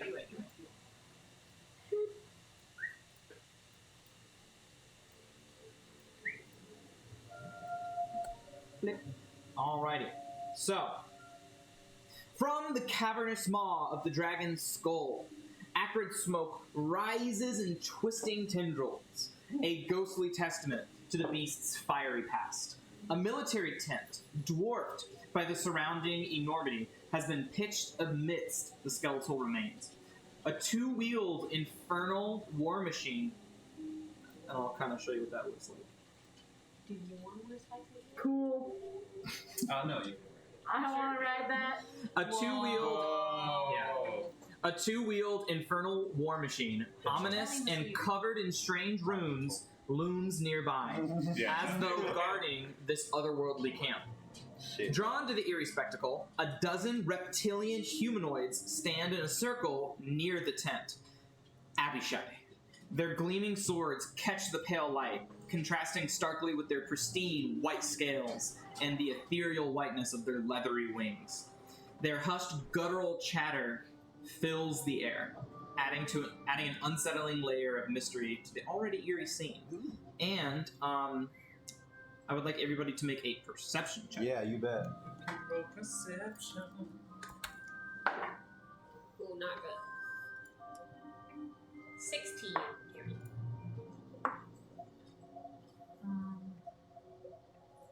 18. Actually, I'd like to smack my ass with guidance. So 19 for Karen. I stole that from him. Dirty 20. Okay, so dirty 20, 18, 19. Yeah. Okay, so you all see the same thing. I lied. So, Mordai and Taryn, Sorry, I lied. You all don't see the same thing. you see this. From the top, very top of the skull, you see something red and blue peering over, watching you all from atop. Abishai's? More Abishais. These different in color. Yeah, because the other ones are white. Yes. And then, so you see one red Abishai, And 2 blue. and then 2 blues are like, their staffs in hand are kind of like hanging out near the top of the phone. They're kind of We've looking never down. seen a red one before. You haven't. Blue and white, yes. Here, the red looks like And this. black. Nice. Well, he That's looks pretty sick. cool, man. And then Kofa and Crimson, you notice behind the horn. Someone can click off this. Behind the horn, kind of hunched down, are 4 black Abishai. Kind of like Scoping out the place. just hiding, being little sneaky sneaks, being little sneaky snacks, right? So, 12 white Abishai guard the perimeter to this tent, and as you guys are approaching, all of these Abishai immediately like kind of come to the front, and basically not the red Abishai, and basically intercept you all, preventing you, trying to prevent you from coming any closer, essentially. And can anyone speak Infernal? Yes. And In fact, I can. they go, and one of them steps forward, or just all of them kind of like congregating. Who goes there? Why? Who approaches? Stand down in the name of Asmodeus. They're kind of like, make an insight check. Ooh. To their reaction. Gonna check that inside. Insight And then make wisdom? an insight check. Inside is Actually, no. Before doing that, make a if you wanted to know about the background of Abishai's, would you guys say that's a history check? Yeah. Does that make sense? Yeah. History check. Do a history check first. History is intelligence. Yes. That is a 14. 14. So with a 14, you know basic knowledge that Abishai's. Oh, I can turn it down from here. Oh, no, you're good. And then, you know that Abishai's serve Tiamat more than they serve devils. Mhm. The only actual devil they do listen to outside of Tiamat is Asmodeus. With that knowledge, you get advantage on your insight check. Ooh. Nice. Which is wisdom. Correct. Inside, outside, you listen. 11. 11. Okay. So with an 11, you see he's kind of torn between something, but you're not exactly sure. But he almost kind of like, just kind of like stuttered by the name, but you're not sure why. I come bearing souls, fresh fuel for the fire that is our war against the demonic incursion. And how will this help our queen? Does your queen not wish to see the demonic incursion pushed back? What do you know of our queen, devil? I know that we work together for a greater cause. And you see him kind of yell out a draconic cry as you see from the top, you see a shadowy figure jump from the top, and it's circular in nature, and it starts to come fast, and then it comes faster and faster and faster Where are you? and faster until it lands right in front of you. Ew. Whoa. You look like a turtle. Yes. Toil. Let me see if I can. A snapping turtle. I can show you. I was hoping that would give you a better picture, but You know the beginning of Treasure Planet? Where that guy dies in their inn? I haven't seen Treasure I know. I It's, I have seen it, but it's been 20 forever. So I was gonna look it up. Oh, that's pretty Shit. sick. Holy Whoa! He Hell looks yeah. so shit. cool. I'm pretty down What's for the that. red, yellow, green? Are they like things on around his neck? you don't know. Glow stick. This turtle carrying a staff of 2 skulls that emit a noxious fume, kind of just forever. Lands, and he lands like he's like fucking anime, dude. Nice. And you see like kind of like a meteor impact as the shell kind of takes the brunt of all the fall damage. And he stands up. And what do I owe the displeasure of an Amnesu in Tiamat's territory? I bow. I would say a pleasure to make your acquaintance, but believe me, if I did not have business here, I wouldn't be. State your business. Archon is a very busy Dragonborn. Archon. Is he the ruler of the Shrine of Tiamat here? He is Tiamat's most devout follower. And you are his... Kroll is a death cleric of Tiamat. This is Kroll? Yes, Kroll is his name. Krull. And he is a death cleric who serves Tiamat. And he talks about his religious beliefs with Tiamat, saying, you know, she'll soon be free, she's the best goddess ever, oh my god, your god sucks, all that stuff. And he's like, I make sure. Basically, Kroll's like, Who is Archon? the The Dragonborn. Dragonborn. Okay, That's all you hear. Perhaps The Tiamat's Archon is the chosen. Dragonborn. Yeah, Archon is like, Tiamat's chosen. yeah, essentially. And Kroll explains to you that he's a cleric who helps aid Archon in his pursuits to free Tiamat. Okay. If you've got any business here, then I assume you have something of value to my queen. I was not given anything of value. I was told that... Then you are useless. Be gone. Oof. You're lucky you caught me on a good day. Is there anything nearby you've been having trouble with? You could use the services of these pawns. I am in a little bit of a rush, but I'm not willing. I'm not beneath making a deal to help us both get what we want. Make a persuasion check. Is this in common? No, this is all This in guy too? Infernal. Yep. We don't even know he's getting this. Well, we do see Mordai kind of sigh before he's like, does that sound like, what are you needing assist? Or are you good? We need to do some talking here. Hopefully they no come. That's a 15. 15. Okay. Cruel is his expression changes. And he goes, so you'd be willing to help my queen in a matter of, say, Yes. most intriguing. That is what... Are you sure you don't have souls to go torture like the rest of your kind? Believe me, I would if I could, but I have more pressing matters to attend to at the moment. Interesting. And what services would you provide? These three here are in my employ for the service of the Blood War. I have been tasked with a mission given by Asmodeus himself of a very secretive nature, but it is in best interest of this domain. And believe me, I need to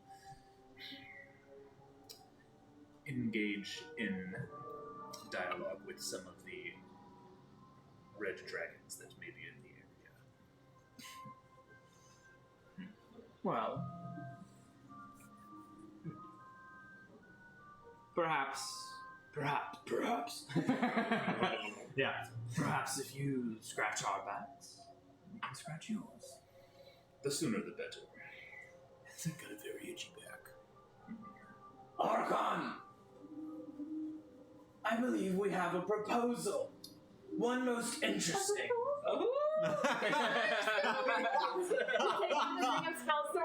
All the Abby shies are like... So, as you see stepping out of the tent, you see two figures stepping out of the tent. Actually, not just one. Two figures. Stepping out of the tent. You see Archon Sick. So cool. and his bodyguard. Whoa! So let me show you a full picture of Archon really quick. What's up, Nose Ring? Since this, and I'd like everybody to make Arcana checks. Arcana? Arcane!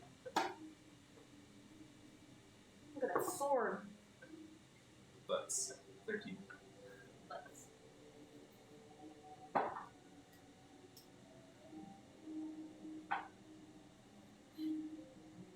Tiamat are This is Archon. Archon the Cruel. So cool.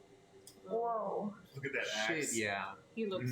That's almost as cool as Sin or Kofa's axe. Archon the Cruel. That's pretty dang cool. Taryn got an 18. That's pretty dang for Arcana. Crimson? 11. 13. Okay. So, with an 18, you can tell that these two are like blinged with magic items and enchantments. So you can see that the Minotaur bodyguard, you can tell that this dude is ripped on his own, right? But you see the belt he's wearing, and this guy, you look at this thing, Crimson, and you know this thing is stronger. Because of the belt, or You don't know what, but okay, yeah, Taryn, you can see that the belt is amplifying his physical prowess. He's wearing, with an 18, you can tell that it is the belt of Fire Giant Strength. Oh. You can't tell what his sword is. You can't tell what his gauntlets are. They seem to evoke something fiery in nature, but you can tell that his belt is the belt of Giant Strength. Sets your strength score to 25. Oh my god. Can I'm not done. Okay. With Archon the Cruel, you can only tell one thing with an 18, but you see one of his hands Was green. is like being decayed, and he's walking out. He's almost kind of like holding it down, like it's causing him pain, almost. And instantaneously, you've heard of felled gods in the past. This is the hand of Vecna that he has on his hand. And you can see it creeping up his arm. And you can see it slowly eating away as his skin, as his hand starts to suffer from necrotic energy. Yowza. I can roll sleight of hand if you need me to. Okay. But I want to message Crimson and tell him about the Fire Giant Strength belt. And I want to message Kofa and tell him about the hand of Vecna. It's interesting. As you telepathically communicate to Crimson and Kofa, you feel like you're being listened in on. It feels like you're being... It feels like there's some sort of infernal presence that is in the group that you're speaking with telepathically. That's not me. That's not you.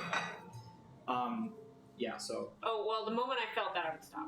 Okay, so you go, hey, Crimson, and immediately it's like something else. You don't know what it is. Yeah. But some infernal presence is listening. Never mind. Either listening or being watched, or it's the feeling that there is something else there. Yeah. Ooh.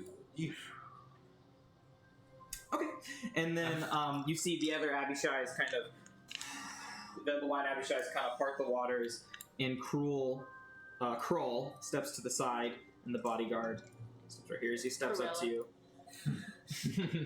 As Archon steps up to you, he's kind of like, he has his axe kind of like on his back, and he's holding his hand like tight, and you see just necrotic energy like siphoning off, and he's like, so, Amnesu, you can bring me something that I want? What do you want in return? I have been tasked with a discussion with a red dragon who is possibly in the area. Okay. Got a name or anything? Well, first of all, do you have any such red dragons in the area? All sorts and all kinds. I need a name.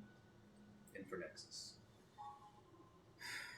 And you see him clutch, you see kind of like an emblem he's wearing on his neck that has 5 dragon heads spewing from it. And you see he starts to speak in Draconic. You can actually understand this. It's very much a prayer. And he's like, Dear Tiamat, hear my call. Your chosen is reaching out to you. I have travelers here for a Infernexus. Yes. Those are my thoughts exactly, my queen. We shall see. And his eyes open. I believe we can work something out. So. I hate that Taryn doesn't understand this. Yeah. And then he goes back to Infernal, and he goes, so, do you have a good aligned creature I can kill? You see, Are any of these? They seem good enough. Nice hand, and you see his hand. You see his hand. You see the hand twitch at the stutter of good aligned creature. you see, as much as it would please me to give you what you want at the moment, these three are contracted with me, and it would displease both myself and my lord if any harm were to befall them before my task is complete. Looks like you don't got a deal then. Surely there must be something else. And you see this hand? Do you know what this is? Did I recognize what it was? You didn't. Only Taryn did. I don't know what's being said. It's like a load of bullshit to me. I'll look at him, and I'm just gonna stare at him. This is the hand of a felled god. Alright?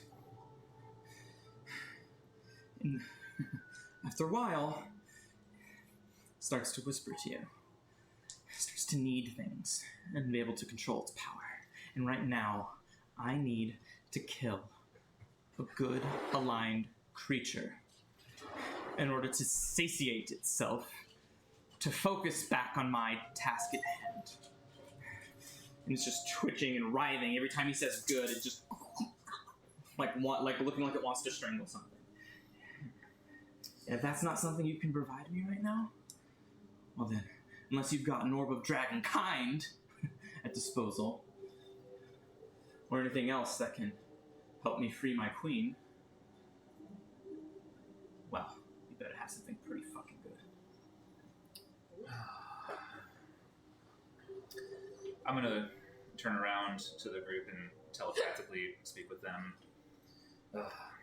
They want a good aligned creature to kill. Does it feel like this is being tapped into? Like, Do I feel like someone's listening to me? If it's telepathic communication, yes. Mhm. You're not sure what it is. It just feels like some infernal presence is kind of listening in on it. They want a good aligned creature to kill. I can't sacrifice any of you at the moment. Is there something else you think At that the we could moment. use? Why do they need a good aligned creature? Apparently that hand hungers for souls. so you're just gonna wait for someone like us to stroll up? Or... Apparently. I turned to him, so what was your plan if we hadn't come along? How else do you satiate it? Well, I have those who work outside the realms, and sometimes pawns aren't as useful as they want you to be. Well, unfortunately none of these are on the menu at the moment, but perhaps if you help me, then I can help you and send you a good aligned creature in the future. It's not how it works, mate. You can make a persuasion check if you want. Sure. We'll do with disadvantage, though. It's not a very good argument. Oh, damn. Okay, 10. Okay, yeah. Archon's not budging on 10. And he's just like, good aligned creature, orb, a dragon kind, or anything else my queen would benefit from. It looks like you're gonna have to do some goodwill hunting. I turn back to the party and I telepathically communicate to this. Yeah. So what exactly he's trying to get? And as you say that, as he starts to get like a little bit more annoyed with the situation, you see the bodyguard kind of like step in front of him a little bit like a bouncer, and you see the red Abishai kind of step to the front of the upper lip as he kind of he puts down his staff. Then he kind of just puts his hand on his hip and he's like leaning over, just kind of eavesdropping.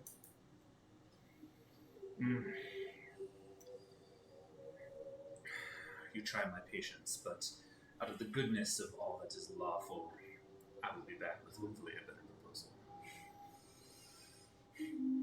Good.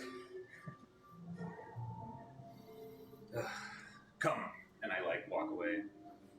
Yeah. And then I don't turn my back to these guys. I'm like walking backwards. I'm like still holding Terrence cloak. yeah, he's like, and then he Archon just goes, easy, Torgar, easy, and the Minotaur just goes, Toro what? Torogar, and you see like the smoke just come out of his ears, and you hear, shame, I was itching for a scrap.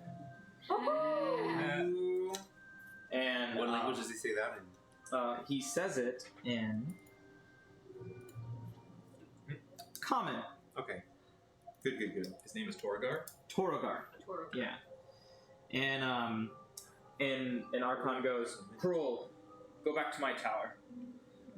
Ensure that the youngs are attended to while we wait for our reprised proposal.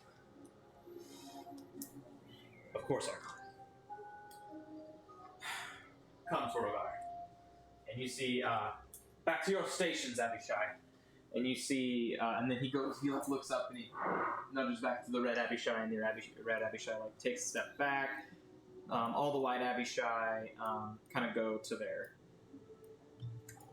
their stuff, and then you see Torogar get on his Infernal war machine as he just kind of like As we walk away, mean mugs you as you guys leave. He rides that freaking motorcycle? That's cool. Yeah. That's the sickest freaking thing ever. It is pretty freaking sick. As we walk away, That's not sick of fucking Picture that interaction literally happening. It is pretty fucking sick. Okay, so Okay, Mordai. Hell's pretty cool. as we walk away, do we still feel like we're being listened in on? When we You talk to only each other? feel it when you're trying to telepathically communicate. Weird. Okay. Now, just so I understand, he requested a good aligned creature to kill. Yes. Okay. Yeah, doesn't matter what it is. He needs something that is good aligned. That might be harder to find in Avernus. Just Yeah. depends on where you look, you know. Right. I'm going to. So once we kind of get away, I'm going to relay the whole conversation to everyone and be like, I have an idea for how we might be able to provide this for him, but it would require one of your most powerful resources. Is helping him something you want to do? Who is his queen? Yeah, who are we helping by doing this? Well, he requests a good aligned creature to kill, and then he would provide us access to Infernexus. As simple as that. Now, if all he needs is a good aligned creature to kill, Taryn, you mentioned you possess some similar power to myself as far as being able to transform things into creatures. Could you perhaps create a good aligned creature that we could just offer up as a sacrifice? Perhaps. I don't know what it just seems like there's more to it than just feeding this hunger. I mean, Go ahead and I'll have everyone make a religion check. Is that intelligence? you said religion? Religion, yeah. 5. Oh, is it intelligence? 9. 24. 15. 15. So, Taryn and Mordai, you get the feeling, this feeling like kind of washes over you. Sacrificing a good aligned creature is an evil act.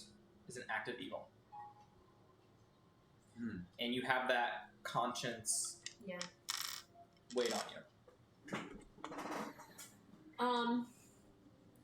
I don't know how I can ask this without semi-metagaming.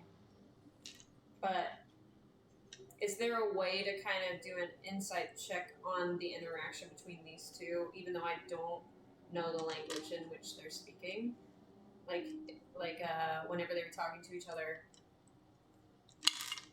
Is there a way for To me read body language? to read body language and also to read if Mordai is relaying the same information to me? No. No, you probably need the observer feat for that.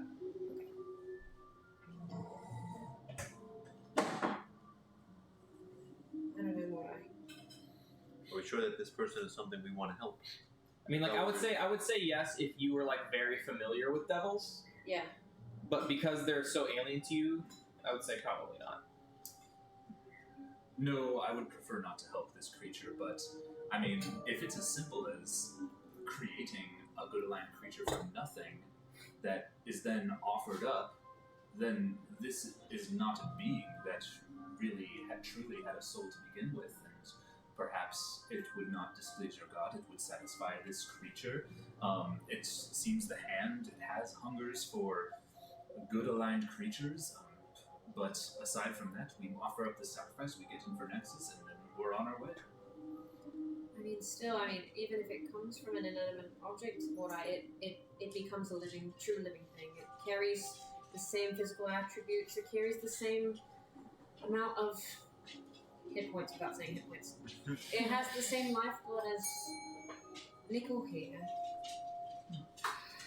And knowing of its fate, I don't know if I can, in good conscience, do that. I understand. Kova, Crimson, do you guys have any thoughts? We could always just kill all of them. Yeah, let's just kill all of them, Yeah, I mean, I was right? kind of feeling like just grab myself. I mean, I wouldn't Especially- mind, like, all those shiny things are pretty shiny. Yeah, Crimson, he had a belt of fire giant strength. I could wear that. I mean, He's probably not normally that big. You'd have to get it off of him you think first, that too. he grew into the belt? I think the belt gave him his size. Do you think I would become twice as big? I wouldn't be Do you think I would get surprised. laser beams for eyes? Do you think I would get to... I could shoot arrows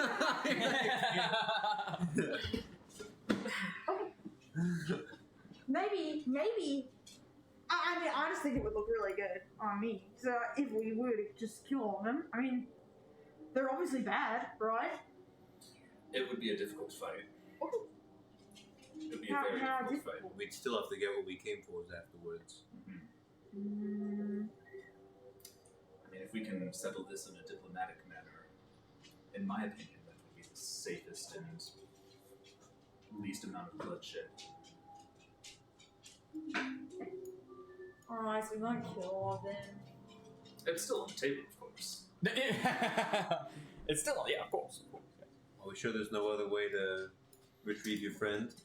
Well, he did mention one other thing, which was the orb of... What did he say? The orb of dragon? Orb of Dragonkind. Orb of Dragonkind, which would in fact free Tiamat from the service of the Nine Hells, which... Make a history check. When, Everyone can make a history check upon when hearing what I that. said free Tiamat, like, Taryn had a visceral reaction. Do I have advantage since it's about dragons? Yes. You 23. said history? Yeah. 13. 13. Oh gosh. Not good. 11. Okay. Mordai.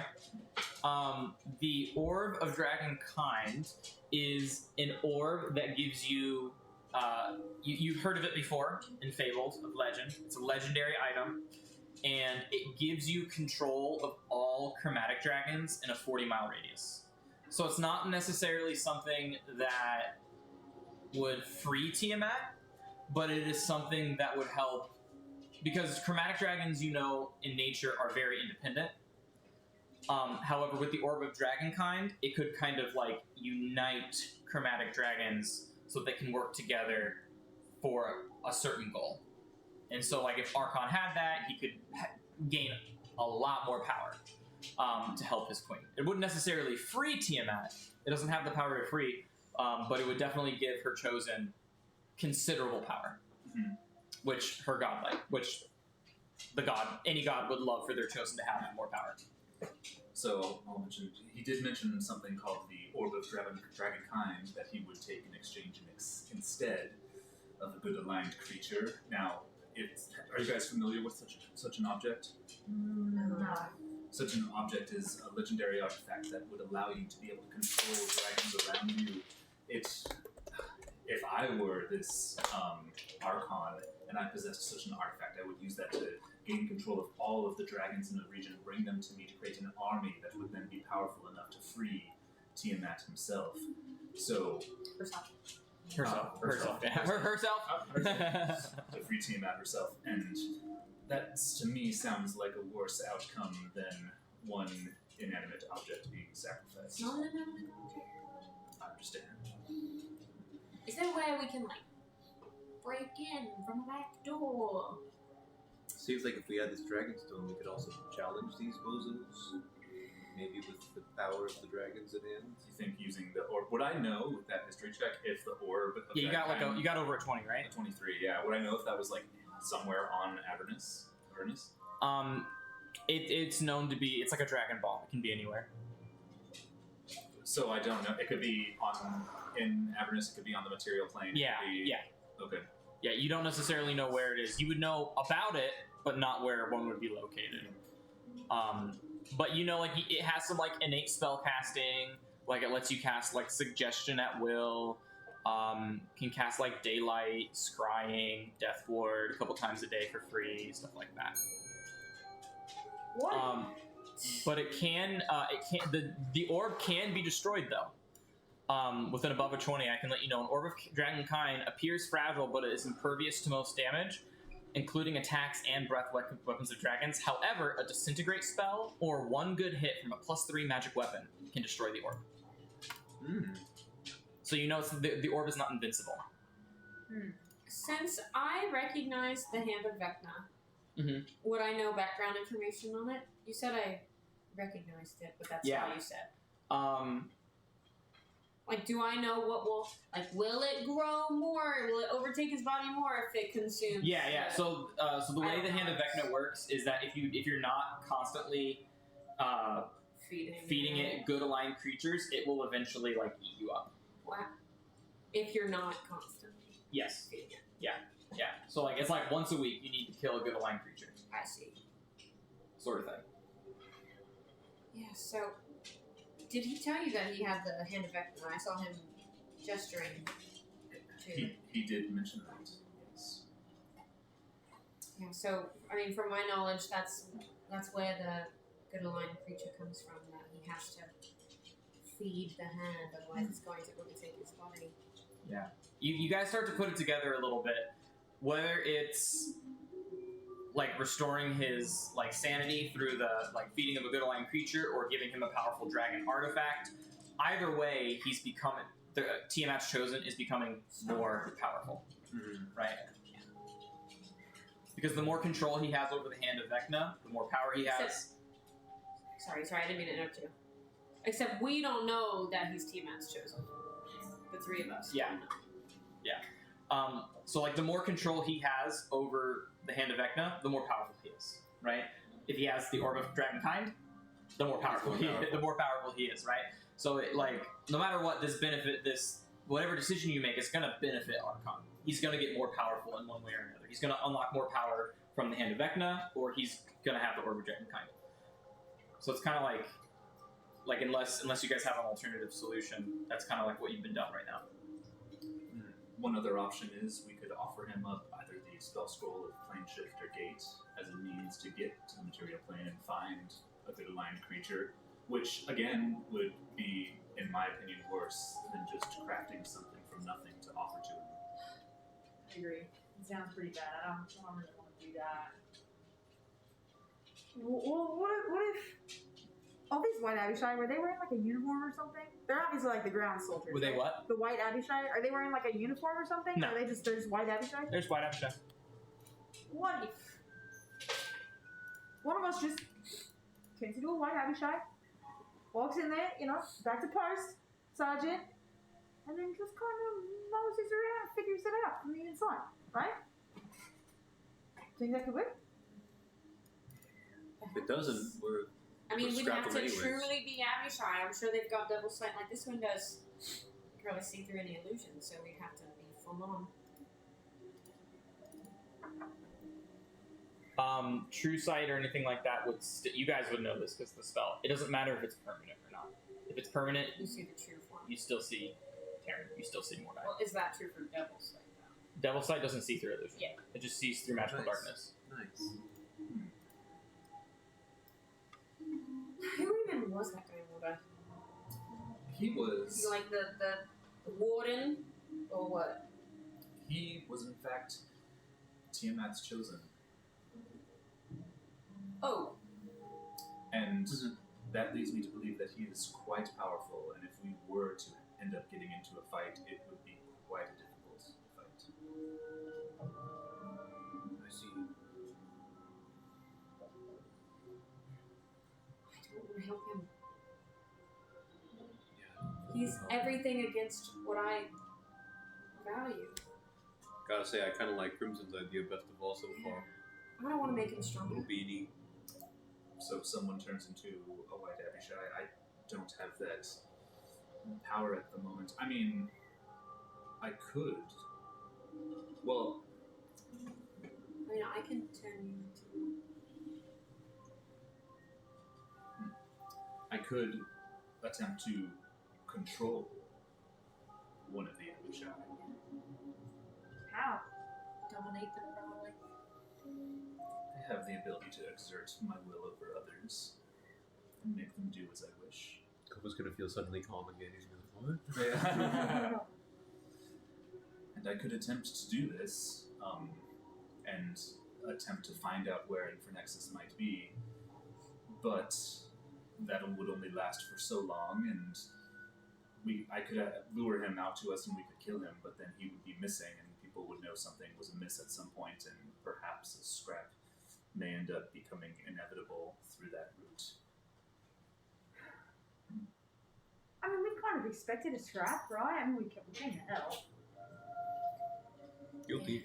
I would prefer to avoid one if possible. If possible, but it doesn't seem like there's that many options, right?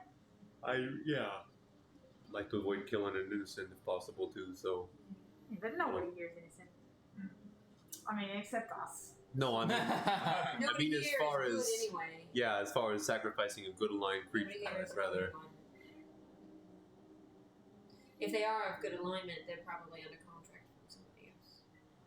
And that would lead into a whole another can of worms. We could also theoretically just scope all around. I mean, this is the first place we've stopped. There could be more shit around. I kind of look around. Is there anything cool? Yeah.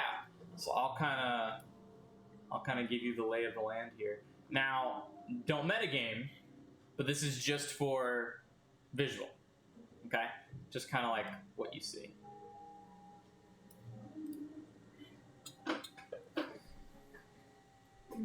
Lava pits. So here, let me see the map. The river Styx. This is more just to show you kind of like what you see. So this is where you are right now.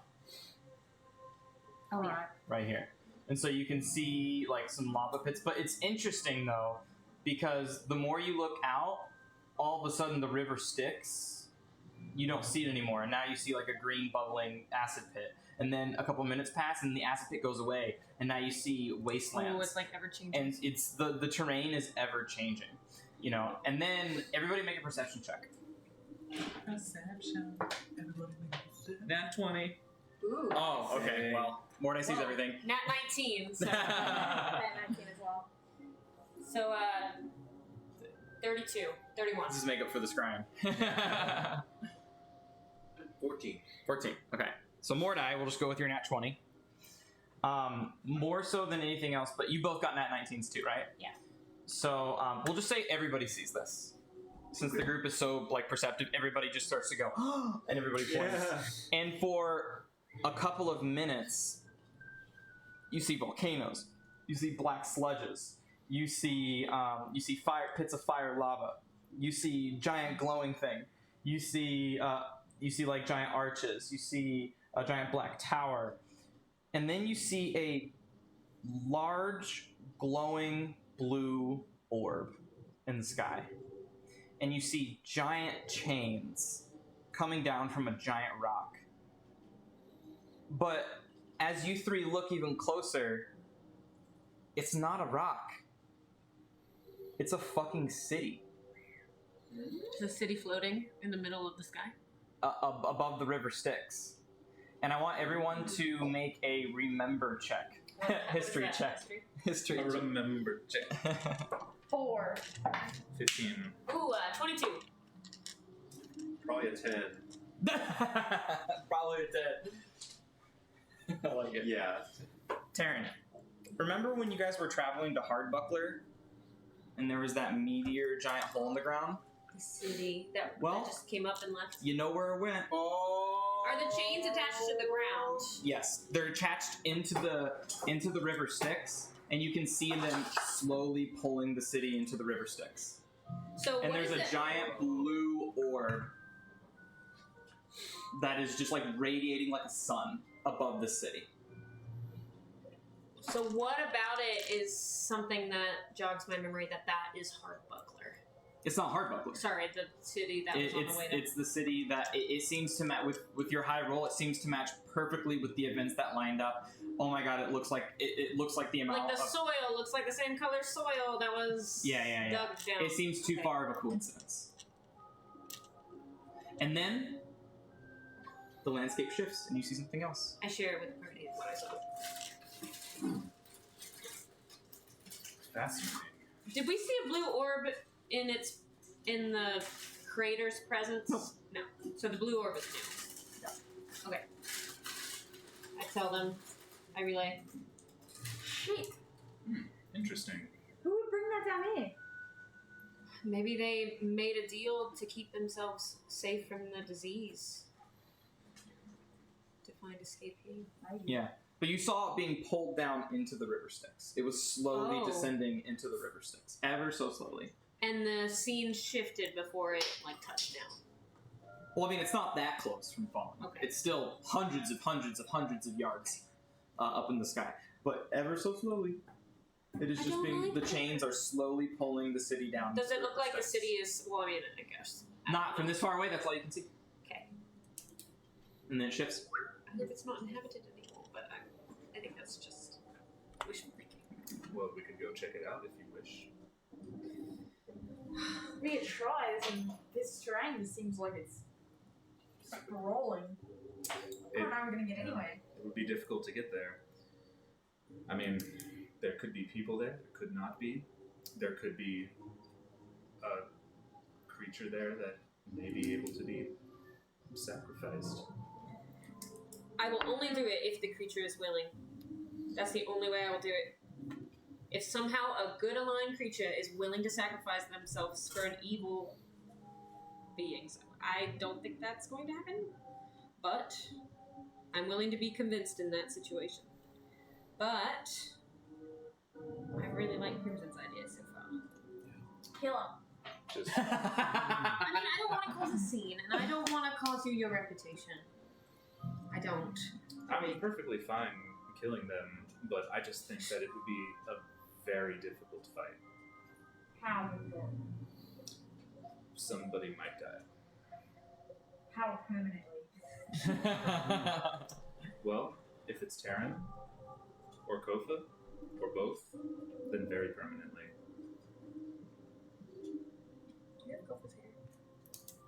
Carver, do you mind if I just take a little snip? of What? your hair? What do you do? What do you? Okay, so Crimson is coming up to you with a pair Roll of rogue insight. scissors. You see a 12-year-old coming to you with a pair of scissors. Yeah, Oh, yeah. man. A Not the 12-year-old place for that's way stronger than you. It's like Jackass with the buzzer just like in the back of your head. Just 24 inside. He's just like, this is not the place. He's like very on edge. this is important, Kofar. Promise. He took samples from all of us. Just in case. Just Okay, we'll take a good one at least. I'll kind of search through a few. Okay. Picking up Too the many, grades. yeah, too many grades in here. You want a good one. Nice. I'll put it in your inventory. Cool. Can everybody except Mordai make a Constitution saving throw? After I take a sip. Ooh, Oh. that's a nat 1 for con save, but Ooh. Not very For a constitution. total of... big 3, thank you. Ooh, I rolled a 2. Not much better. So 10 for Taryn. Fitting. Crimson. So, you all start... You guys have been here a while now. Say about an hour. And you start to feel evil fill your minds and your thoughts. and all good aligned creatures. It is, yeah. So you two immediately take a point of exhaustion. Oh my god. Crimson, you're able to fight off the evil, but you feel your soul sink a little bit as you it literally like it's like you just got punched. It's like you got punched in the gut. Are you guys okay? I feel tired. And Ian, I don't know if you know how we do. I don't know. There's 10 levels of exhaustion, Okay. and each level of exhaustion is just a -1 to anything you roll a d20 for. Okay. So if it's one level of exhaustion, it's -1. If it's 5, it's -5. It's easy, it's simple, Yeah. and your spell save DC is also affected. Great. So it affects spellcasters just as much as it does martial characters. Oh my god. Ooh. There's not a way to do that on D&D Beyond, is there? You can mark your exhaustion levels in your notes section. So if you go all the way to the right, there's a note section, and you can just fill in there, and you can just go exhaustion 1.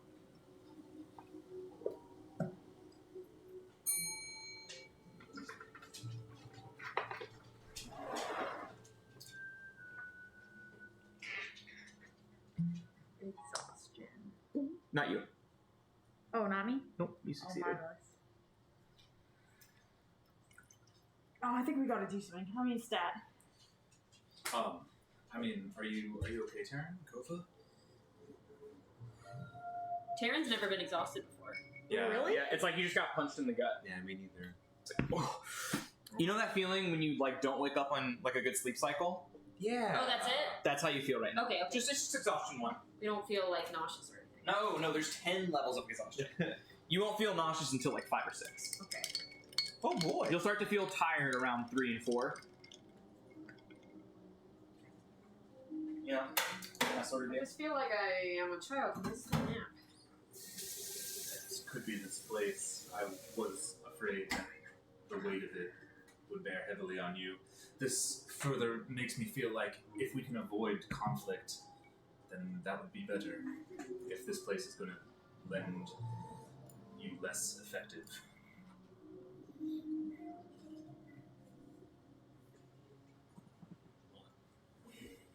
What would you guys like to do? I think if this is going to affect us like this, our task needs to be swift, and our exits equally so.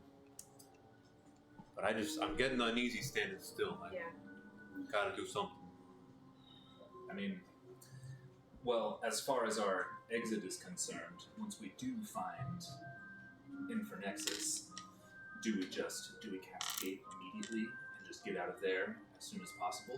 Can we take him through the gate spell? You can do anything you want through the gate spell. You can cast gate, repelling blast an enemy through the gate, drop concentration on gate. How long does it take to cast gate? What's a casting time? Good questions. I forgot to do that in my exit.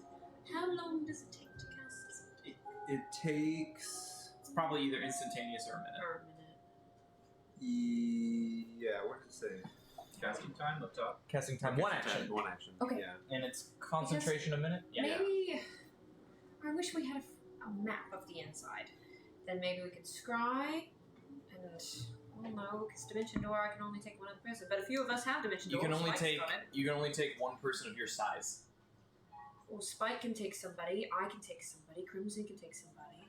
And then we can all go in there with Infernexus, cast the gate spell, and get out. We don't know where he is, though. I know. I mean, I could send Is there Assia a way in we can sending him? I'm just so scared that people will listen in. He was pretty short in his messages to me. Yeah. Like he was being watched. So I don't know how much a message is going to get us done. I can give it a try, but I don't know who's listening. What, I have any idea who it is? Who's listening? My guess would be Tiamat, or who Tiamat's chosen. Yeah. Archon. Should I send him? I'm looking through my stuff. What would you to ask him? see, like how, like maybe where he is in this building. He said he's at the statue. At the statue. Yeah, the statue of Tiamat. Right, the monument. That's where you're at right now. Yeah. Is that this? The skull? Did Yeah. it look like there was like a? Can you go in the skull's mouth? Is Yeah. there like more inside? Yeah, there? but it's full. It's Fuck. full. It's full of yellow fog though, so you can't see what's actually inside. It's heavily obscured Think we can breathe that? by the yellow I fog. mean, if it's poison, we're immune to it. Let's go. Let's go try it out. I think they'd have something to tell us about going in there. I don't think they'd let us just waltz in. I'm still up for Crimmy's plan. Which was Go in disguised as one of the Abishai. and just fly around. Do a little reconnaissance. I mean, I can start by just shaking things up a little bit, trying to get some of them to attack each other. Are we trying to assault them? I mean, that would cause enough confusion. The disguise plan might work. Is there a way we can disguise you, grab Infernexus, and maybe still avoid fighting? I wouldn't know once I get in there.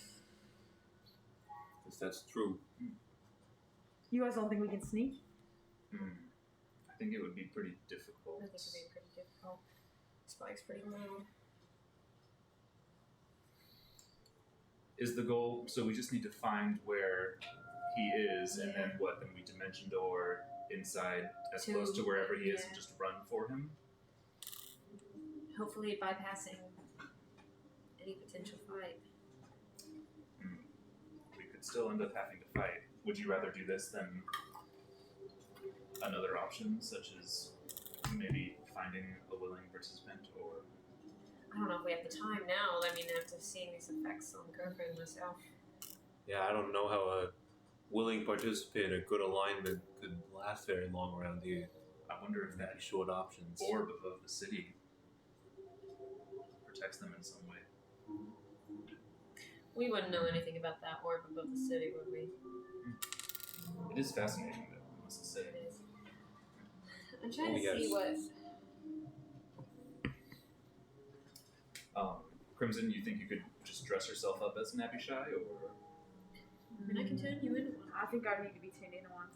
you might as well turn into as high a ranking Abishai as possible. But not so high that they're gonna know. You know, the red guy looks pretty in charge.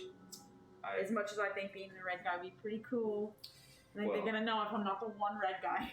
I could show you a thing or two about creating a blue Abishai. This is like a Squid Game whenever he goes from the circle to the triangle and to the square. Oh yeah, Nice. yeah. Nice. So you want to be a triangle. Not a circle, not a square, but right down the middle. Right in the middle. I mean, what do you guys think? I think that the end result is most likely going to be a scrap at some point, and being as powerful as you can would help you both gain access without question and also to fight more effectively should we end up fighting. So you think red guy? I don't think you have the ability yet to be able to transform someone into a creature that strong, but blue. That's the red. What about the black guy? The black guy, I think I can, you because he could, has. but he is, substantially weaker than blue. Is there a better guy? Blue, probably. If you would prefer not to be blue, there is a green Abishai, which is one rank below blue. Nah, I'll be blue. I know it's not your favorite color, but Yeah, never thought I'd do the day. Well, it's only fitting that red's the best color. blue also blue also has abilities to dimension door should things Yes. go sideways. That's good. Oh, Fascinating. very Yeah, good. that sounds great. So I'm just gonna go marching to that tent. Just try to figure out where Infernexus is. I mean, if you want to come up with a story, or I mean, maybe don't go directly for Infernexus. It might be a little obvious since we just asked about this particular red dragon. Can you be cool, Crimson? And also, I mean, and Crimmy, just so you know, I will need to be concentrating on this for an hour. So if I do this for Crimson, We got you. that's what I'm thinking about. I can't do any walls of force or anything like that. We got that covered. Now, nowhere in your conversation with Tiamat's number one, did verify that he knows Infernex's whereabouts. Is that right? Mm, Did he say anything on the matter? Sure, he's not twisting your arm. it seemed that he was only willing to parlay if I was able to potentially offer him what he was asking. I see. What are you asking? So I didn't get any. I believe I didn't get any confirmation on if Infernexus was there. What you heard was him talking to. Well, what Crimson heard was him talking to Tiamat and Draconic and saying Infernexus. Yes. My thoughts exactly. My thoughts exactly. So take that with what you will. Like if he wasn't gonna confirm the reason for our being here, then maybe that rules out diplomacy with these people and kind of brings us to this other option.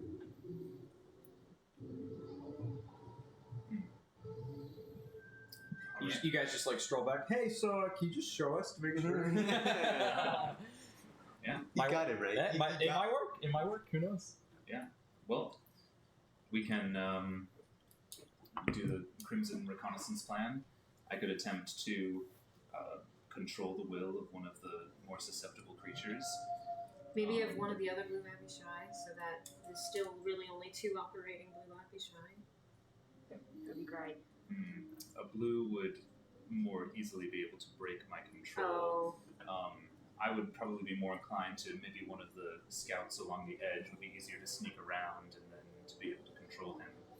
Well, I was also considering that being one of the white guys would be the least obvious, right? Do you think that it's worth the bane and strength to blend in a little better? I don't know if you can necessarily get to where you need to go as just the lowest rank. My choice would be blue. Alright. So once I go in there, what I'm looking for a map? We're looking for Infernexus. Hopefully, when I control this creature, I can glean whatever information that he may know, wherever any prisoners may be being held. And then the 2 of you can perhaps head on inside. My guess is maybe he's in the skull somewhere. Do I need to go inside? With me? I mean, that's what it sounded like you were saying. Do I need to go in with Crimson? You wouldn't have to. Now, this is going to, if something goes wrong, you would be on your own. I would know if something went wrong. I mean, I'll know if Your I concentration drop, drops, you can assume something's going wrong. Something's gone horribly wrong. Yeah. Yeah. Which could be dangerous. So, I mean, would it be better just to do a plan and just assault them and surprise them? I mean, I could steer things up a little bit. Would you rather stir things up or split and recon? I think either. How would you stir things up? Well, What's your plan? I could give it a good old-fashioned college try. Get maybe somebody up here, maybe somebody down here. Just think that everybody sucks and kill them. Like they would just die instantly? No. They would be fighting everybody else. Oh. It might create a big enough distraction. We could perhaps cause a riot to distract. Get everybody fighting each other. We run in there ourselves. We won't know where we're going, but it might stir something up. I'm nervous about just running in blind with enemies on our tail. That's if they see us go in there. True. Do we have any very realistic illusions that we can look like just a random person is running into the tent? Oh no, we need to get them! And then they all converse via the random illusion, and that opens up this. Only I had illusion. Yeah. Not much of an illusionist myself. I don't really have anything like that.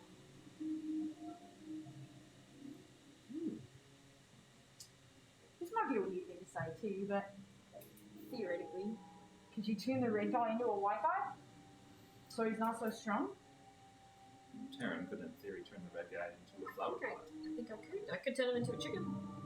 Chickens are fun, yeah. But we can't hit him if we Chickens are fun.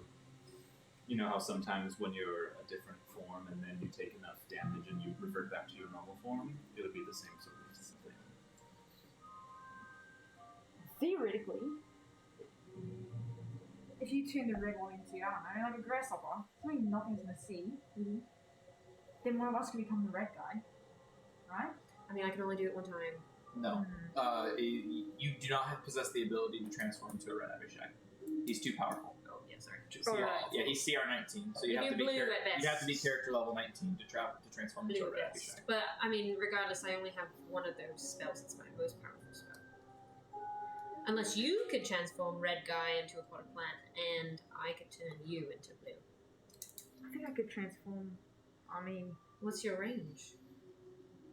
60 feet. How tall up is this skull? Like 90 feet. What were the Abishai armed with? Scimitars? Yeah, they're basic weaponry. Arcane foci. I didn't know if they had Scimitars, yeah. I think the black one has scimitars, right? That's what I think I remember. Mm-hmm. The white as well. Okay. Yeah.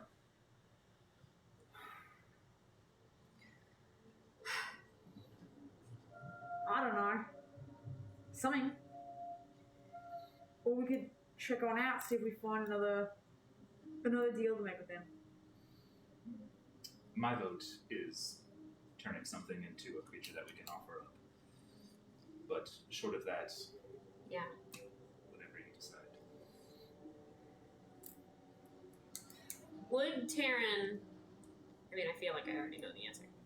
But would Taryn know the difference between turning a piece of charcoal into a good aligned creature? Like, that thing has life. Yeah, with your religion check before, a good aligned creature is a good aligned creature. Yeah. Yeah. It's not about what it actually is. It's the act of consciously killing something that is Yeah. good. Yeah, that's what I thought. Okay. How would you be doing that? The true polymorph. Same spell. Yeah, you can transform like an object into a creature. Yeah. Pretty sick. Ward, I did that with the plank of wood. Yeah. That's right. Yeah, you did. Oh, why is this so hard? Why do people have to be evil? What do you guys want to do? You guys want to sneak? You guys want to attack? You guys want to I mean, leave? You guys want to? If I could turn you into a white Abishai, or blue Abishai. Then I could have Spike Dimension Door you right into this freaking skull. And just bypass That would be a everything. good play. Why would I need to be a blue Irish for that? Just in case you get caught. You could Dimension Soar yourself as a blue Abishai. Yeah. Skull. Very true. And that way we could bypass any of these guys on the outside. I mean, True, you could let us know what you just have no idea what's on the inside. There could be traps, there could be more enemies. I'm sure there will be. If you were a blue Abishai, is there like a flare or something Can you could shoot up? scry inside of these things?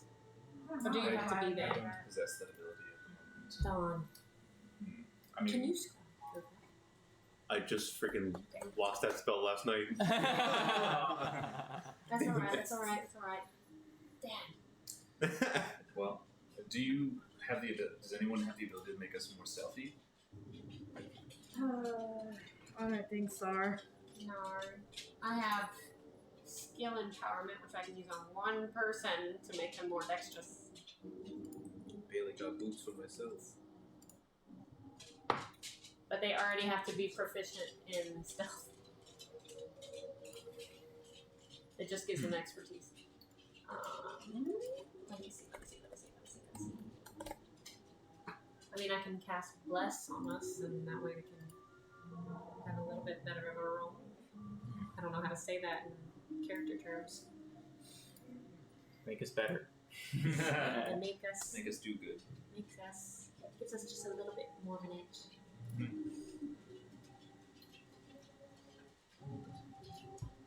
I don't know. What do you guys think? I'm nervous about splitting the group up. So annoying. I agree. I don't really want to die in hell. but you've got to do something. Kofa, what are your thoughts on creating a good aligned creature and offering them up as a sacrifice?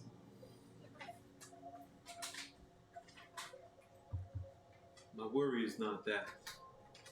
It's parlaying with this one Tiamat's chosen, giving them what they want. I don't feel like that bodes well for us in the long run, no matter what we come out of hell with. So, if we got a way to be a little sneaky, get your friend and get out of here, I'd prefer that. I know it's tough, and if we need to scrap, you know why I came. What? Oh, okay. How about this? Mhm. I have. This is the heartbeat all over again. I mean, I have. Yeah. I mean, we can create a good aligned creature, a powerful one at that, and we can give them the illusion that we're going to offer him up as a sacrifice, and then we strike.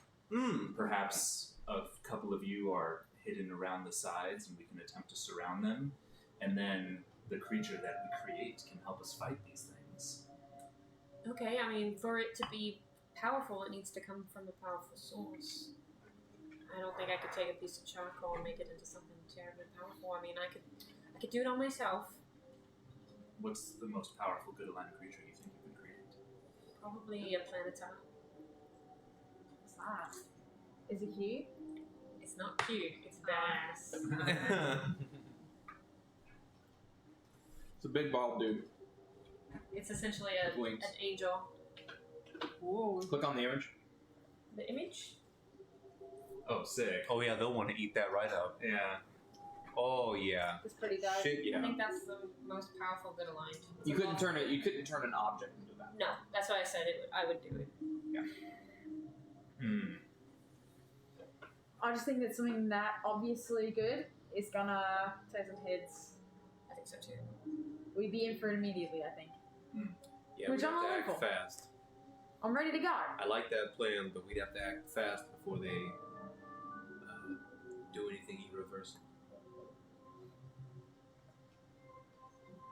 What's the guy's name again? Schmuck face? Archon? Archon. There's also Torgar, the bull bodyguard, And Kroll. and Kroll, the death Well, he Cleric. told Kroll to go back to Archon's tower. Okay. Archon's tower. But he zoomed down to us real quick. Yeah, he's already on his way. Yeah. He's long gone. Kroll. But I mean, I guess he could return very quickly if they. You don't know that. Did he? Where did he fly off to? He Or didn't. did he He vanish? didn't fly. He Oh, he just vanished. he just Fucked walked. off. He just fucked off. Yeah. He Oh. fucked off into the shifting terrain. Oh, like out the way we came in? Yeah. Oh, okay. Yeah. He walked off, and then you saw the train shifted, and then he Okay. wasn't there Oh. anymore. Interesting. Maybe we wouldn't have to fight it. I think a scrap is what's gonna happen. It's imminent. Yeah.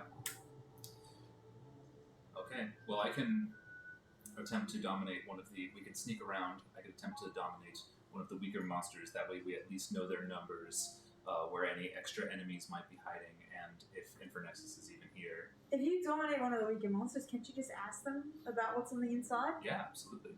Oh, well, marvelous. Let's just do that. But once we do that, the clock is started. That's right. on We gotta be ready to go. Got it. Is there? I'm gonna. Am I turning anybody into anything? You ready to go. I don't know. What do you feel is the best? What do you think would best serve us here? You know your abilities best.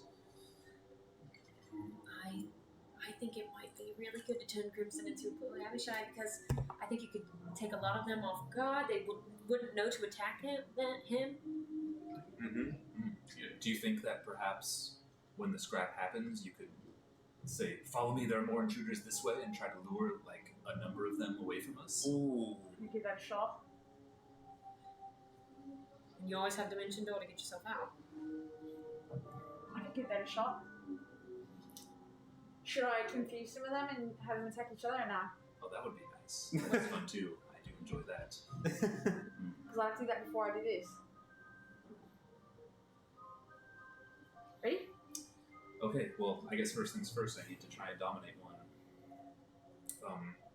I'm gonna, I guess, did I see if there was, like, when we were up there, did it look like there was enough terrain and bones that I could attempt to, like, try and get somewhat close to, like... Yeah, you within- can try to like climb the bones up here. Within, like, let's see, how close do I need to get?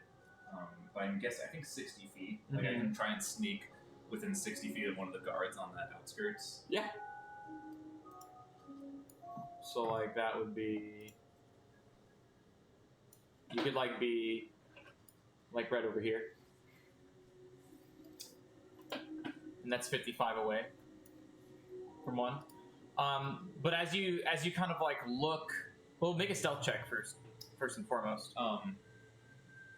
Or are you just talking about it? I'm talking about doing this. Like, I'm asking about the terrain. Like, does it seem like there's enough cover that I could attempt to hide behind stuff? Yeah, so this this giant spine that you guys are like right next to, Yeah. you could like climb up it and like come behind some of the bones if you wanted to. That would give you like some half cover. Mm-hmm. You know, you can try to like lay flat on the stairs that go up, right? Because they can't. But you know, it's pretty easy to see down the stairs from if you get high enough, since they have the high ground, especially from the Abishai's up top. So your best chance of cover would probably be somewhere like in the bones, like over here, kind of like inside. But casting a spell is not a quiet thing, right? It's just, if it has verbal components, Mm-hmm. right? So it's not really something you can stealth unless you have like subtle spell. You know, you have to have the correct reverberations, you have to have the correct vibrations and tonal structure You gotta for the commit spell to to it. operate. Yeah, for the spell to operate correctly. You can't just like whisper. It's forcing something out of the leaf. Only sorcerers or people who have like the metamagic adept feat can have like the gift of sorcery. Could do something like that so subtly with a stealth check. Okay, well, do you think it's worth to try and... I mean, I can cast the mansion, Nice. or we can cast it inside the mansion.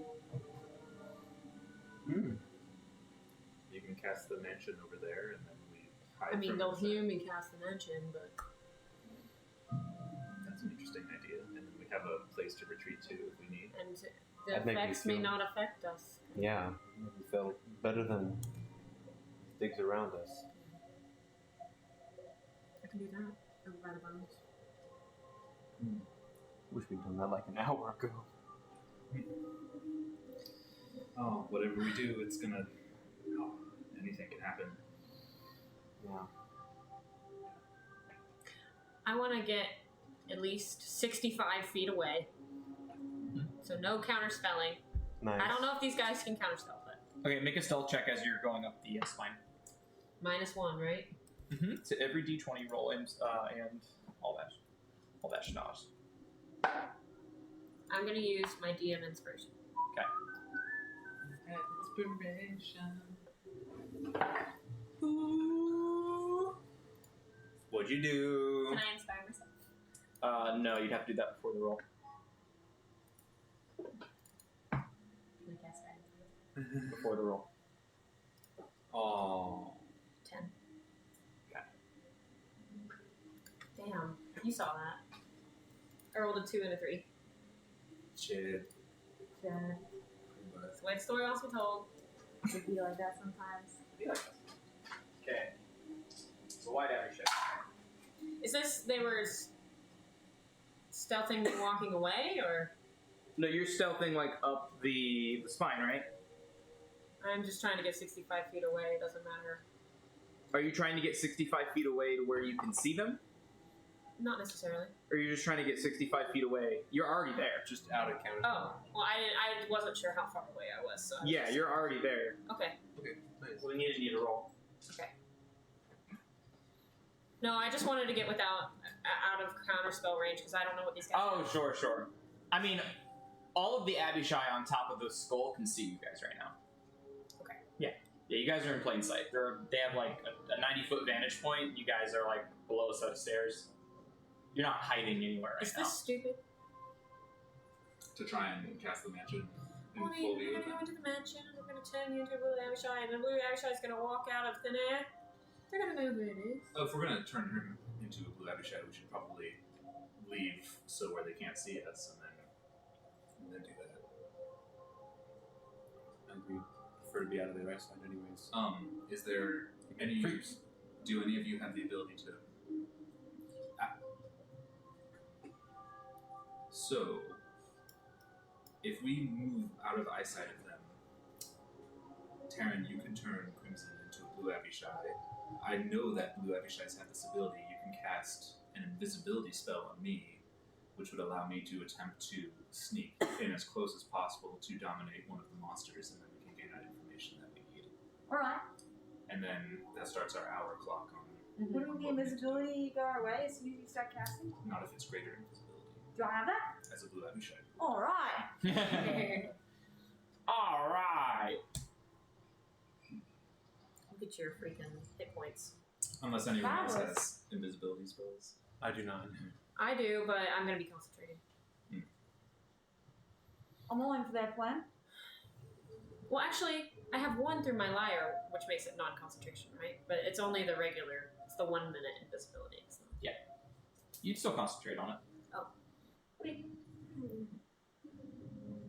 Okay, so are we going out of eyesight? Assuming you don't want to create a sacrifice for them, Yeah. I think that doing a stealth domination to gain information is probably the safest option. So you guys are moving away from the Monument of Tiamat. Yeah. Okay. Oh man, I guess we can't come up with a good deal. Ah. So now what do you guys do? So unreasonable. We want to get, just if there's any boulder or anything that we can just kind of Get move some from cover. out of sight from. So as you guys get far enough away from the Monument of Tiamat, the terrain starts to shift. And I need someone to roll me. What was it? Get your notes. I like more that. Evil dice. If Taking the bullet train to To- another place. to an unvisited destination. Okay. They moving away from. I need you to roll 2d4. 2d4. A 2d4. 2. And what was each 6. individual dice? 4 and 2. 4 and 2. Okay. The terrain, it's almost like a mirage. Like everything is kind of starting to spiral, and you have two choices. You can go back to the Monument of Tiamat, or you can let Avernus take you where the terrain is shifting.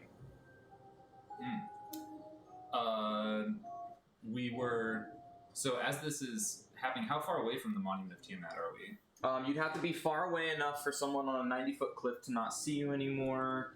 'Cause Probably it's- pretty damn far. Unless you Are there- jumped in a fissure. Are there no rocks or crevices? No, it's or an open anything? wasteland. It's an open wasteland. Yeah, there's not really a lot of rocks in Avernus unless you're near near the mountainous volcano areas, which Yeah. the Monument of Tiamat is not. Well, we could just, even though they can see us, if we're far enough away, we could just create the mansion and then we would just poof away and they wouldn't know where we went. Still staying in close enough sight of the monument. So it's up to you. Do you guys want to get back closer to the Monument of Tiamat, or are you guys letting the terrain take you? I'll stay close. But if we cast the mansion all the way out here, it's gonna stay all the way out here. Right? We need I them. mean, we might gate out of here. Might. I agree with Taryn that we need them to not see you coming out of the mansion as a blue Abishai. Yeah.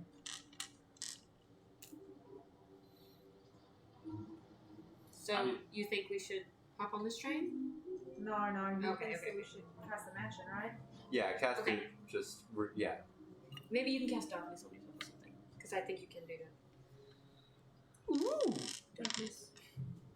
Wow. They would be able to see through it. But you could Oh. you could just turn yourself invisible as you Yeah. leave the mansion, and then they wouldn't see anything leave Okay. the mansion. Oh! Alright. All right. Casting the mansion. Outside the monument, or near enough the monument for the terrain not to shift? Near enough for the terrain of the ship. Okay, cool. So you guys kind of like, take a step back and you see the train. See what's happening, and we're just. It shifts. And you guys are safe from the train. All right, I take a minute and cast the mansion. Where do you cast it? Just on the ground? Yeah, on the ground. Minute goes by. You see the Abishais are just like, and then like one by one you go in the mansion. Yeah. No reaction. Bloop, bloop. Yep. Bloop. And you guys are in Terran's mansion. Oh. This is the best I've felt all day. Oh Jesus. Oh, why were we in here this whole time? Use the restroom. I also need to go, but I think I can wait it out. I mean, I know when Telly's feeling under the weather, I can usually make him feel a little better with Greater Restoration. Is that worth our time right now? I mean, it's better not to be at a disadvantage. It's not too bad now. I just that... bought a lot of diamond dust for this very reason. I do need to start keeping track of my slots, though. Give me just a moment. So I use the mansion. That's a 6 level spell. Mansion. Guess not. 7th level spell? Yeah. So I've used a 7th level.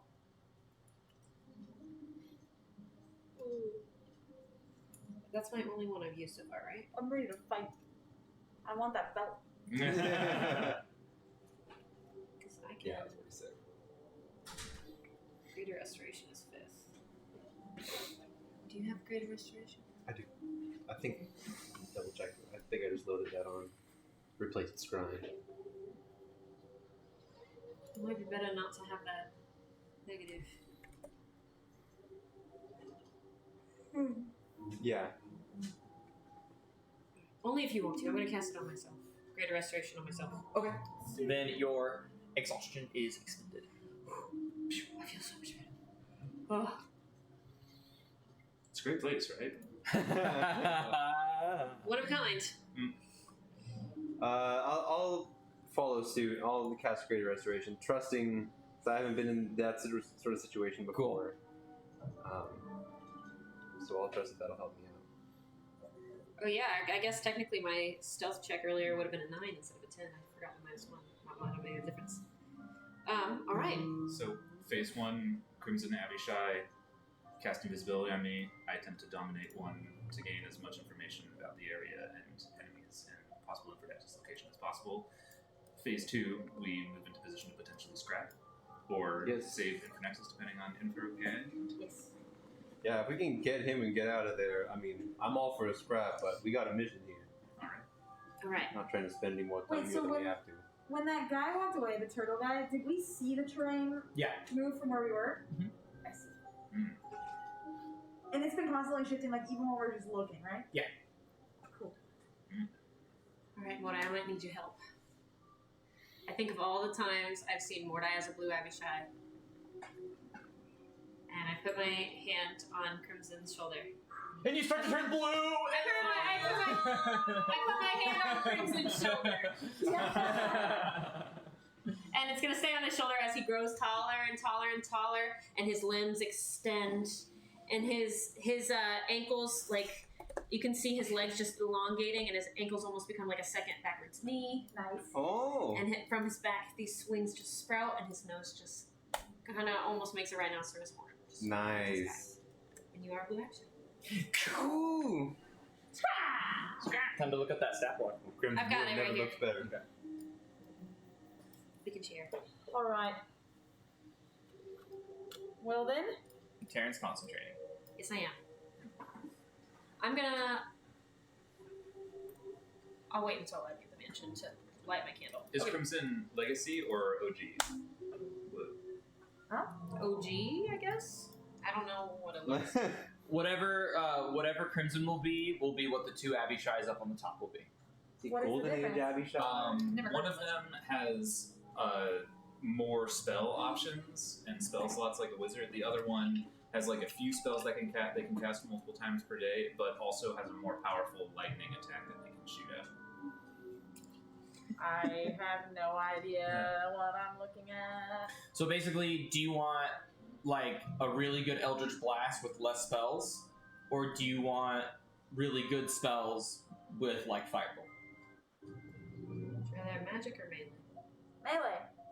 Then you're probably Okay, then you'll be the non-legacy one, and So I then think so that's- will the 2 blue Abishais on top. So that's this one? Is that just the regular blue Abishai? No, it is the new It is the new blue Abishai. Can you No, you blood. possibly put it in the group chat so I can pull it up on This my one? iPad? It's this one. Is that the one with the more spells? That is the legacy. Because that one has spell slots. Yeah, one has Dimension Door and the other one does not. Yeah, this one that we're looking at has Dimension Door. Okay. So I'll be this one.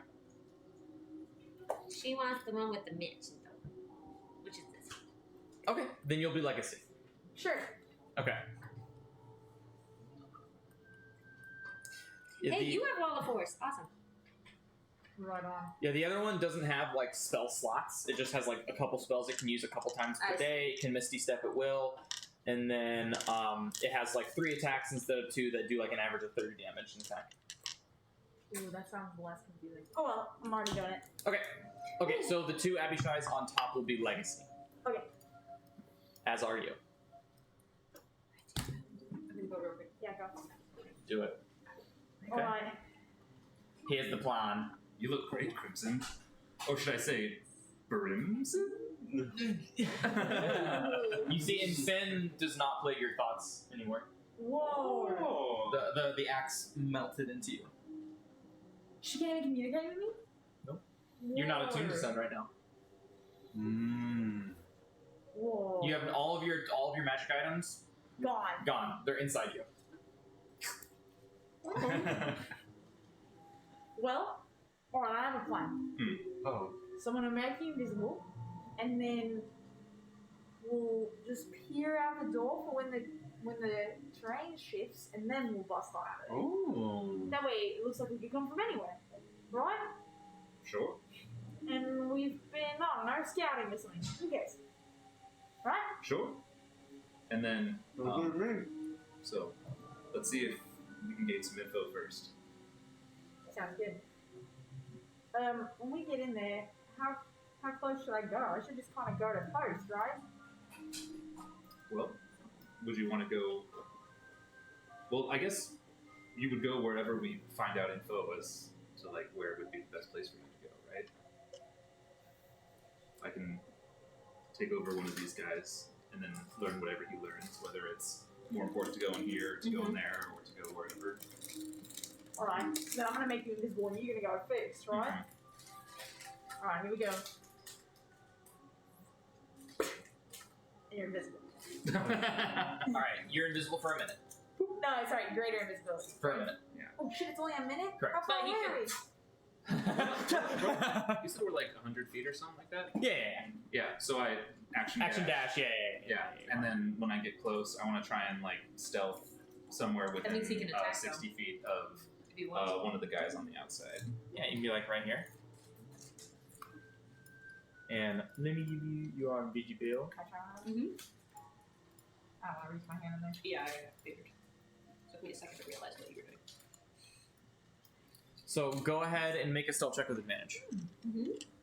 Want me to get you a ball? Okay. Oh, pretty good. 17.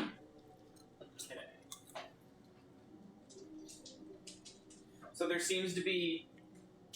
So this will be pretty cool. I'm gonna have you make an arcana check, okay? So of the 3 Abishai, the two front white Abishai, and the 1 red Abishai at the very, very top. Mm-hmm. The white Abishai. So you were targeting this one because it was closest to you. Well, I was just trying to stealth first, but Oh, okay. You were just trying to stealth. Well, if that's the case, this guy right here yeah. seems to look in your general direction as you step on like a bone crack. I attempt to dominate that guy. That Okay. notices me. Okay, so I'll need another stealth check for the casting of the spell. Then. Does he get advantage? Yeah, I'll give him advantage. Oh man, I wish I had a better bonus to my stealth. 12. I would have inspired you for that. I was in the I bathroom. know I should have done bless. That was my bad. I should have made him this. 12. 12. You did. So, with those same rolls, you notice like, okay, so the red Abishai, the Abishai to the left don't notice you, but the one straight in front of you kind of juts in your direction, and that's the one that is perceptive. Mhm. So if he succeeds on this saving throw, something might happen. Okay. But if he fails the dominate monster, it seems like everything will be normal. Okay. Okay. DC No pressure. 19. DC 19. Wisdom. Okay, No wisdom pressure. save. No pressure. It's okay if he fails. Part of the game. 13. Nice. Okay. 13 total. And you see him kind of snap over in your direction. And then just go. And but you're no you're no longer invisible. Self-meter like turns back. Yeah. Exactly. But oh no, you didn't cast it, so you're still invisible. Huh? What? You're still invisible because Yeah. it's greater invisibility. Yeah. Yeah. Cool. All right, you got like 40 seconds left of invisibility. What do you do? Okay, great. I'm heading back to the mansion. Okay. Oh shit, that's I forgot you didn't have to be there. Okay, and you guys are like on the cusp of the terrain, so it looks like when you go in the mansion, it just looks. Oh no, you're invisible. I'm invisible. You're invisible.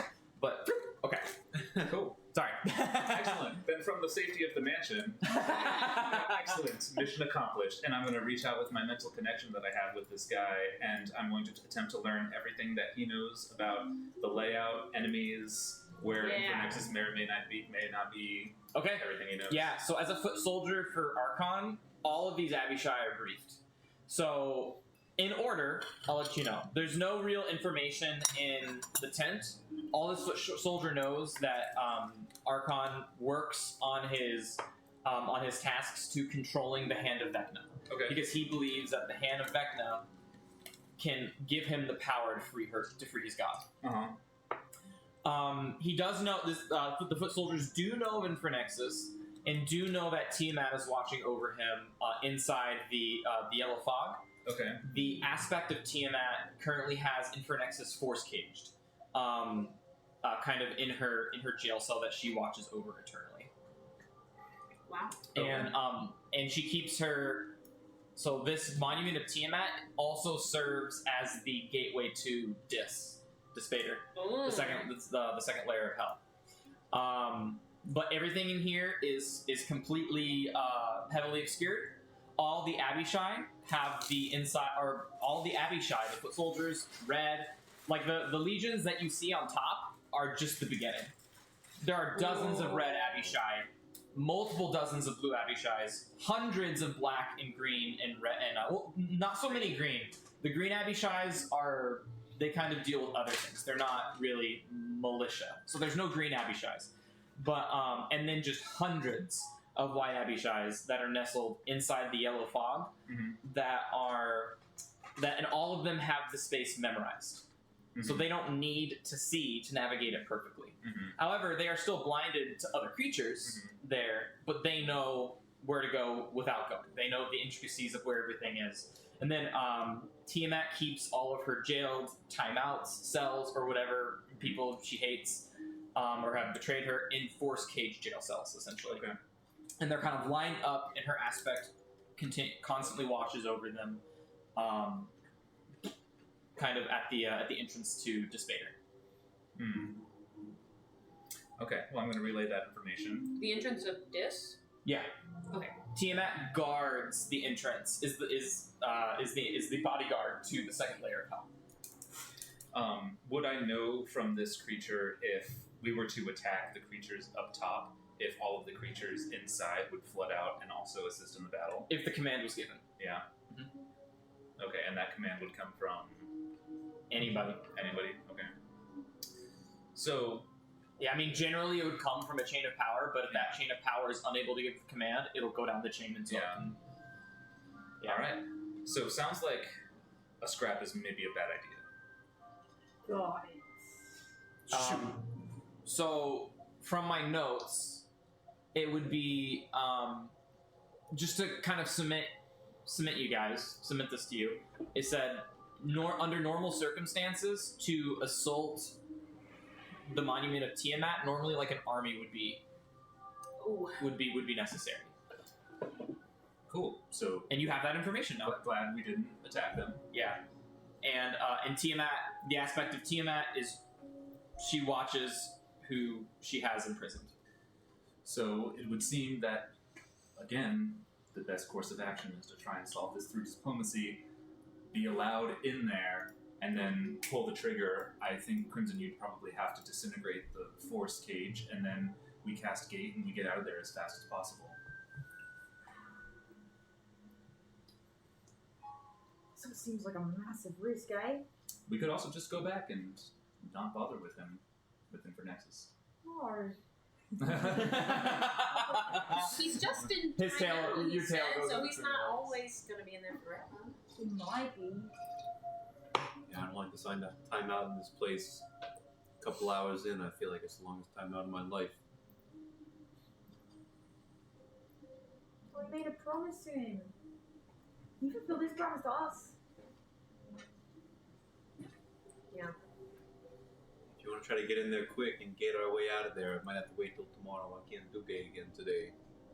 Frankly, I'm not particularly favoring leaving the doors of this mansion right now. That's fair. Yeah, you feel as you go in the mansion, like the weight of hell pressing down on you is gone. Cool.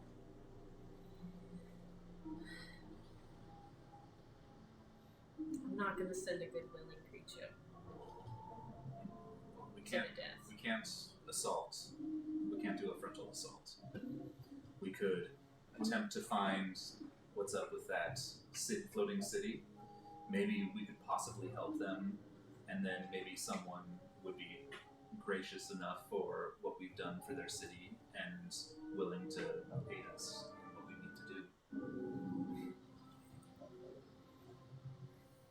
What if we found an army and then pushed them over here? That's brilliant, Crimson. I mean, there's armies like all over this place, right? You guys can't like true polymorph one of y'all's into an army or something? Do we still have the Horn of Valhalla? Yeah. But it's That's only 10. It's like 10 guys. That's an army. It's more than we got right now. Do you figure one of them is a good aligned creature? No. What are you trying to say? I don't know. That none of these people here are good land creatures. No, That what? from the horn. Sorry, I keep That's sneezing fine. exactly when you try to It's talk. possible. Would we know if any of the people from the Horn of Valhalla are good land creatures? I mean, they're like already dead souls, so I'm They gonna want say to go to no. Valhalla so bad. They would love that. That's actually a great idea. I don't think they have the Berserker stat block, so I need to look up the Berserker. That sounds good. I don't know. That sounds pretty chaotic neutral or chaotic evil. Chaotic neutral. Shoot.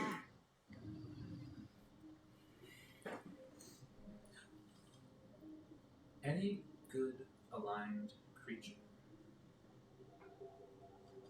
I could create a familiar that, well, are any familiars good aligned?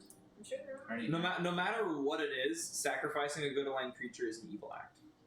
I could create. So you could do it. I could. Yeah. I could create a familiar of like a pseudo dragon or a fairy. Pseudo dragon, maybe a fairy. Okay.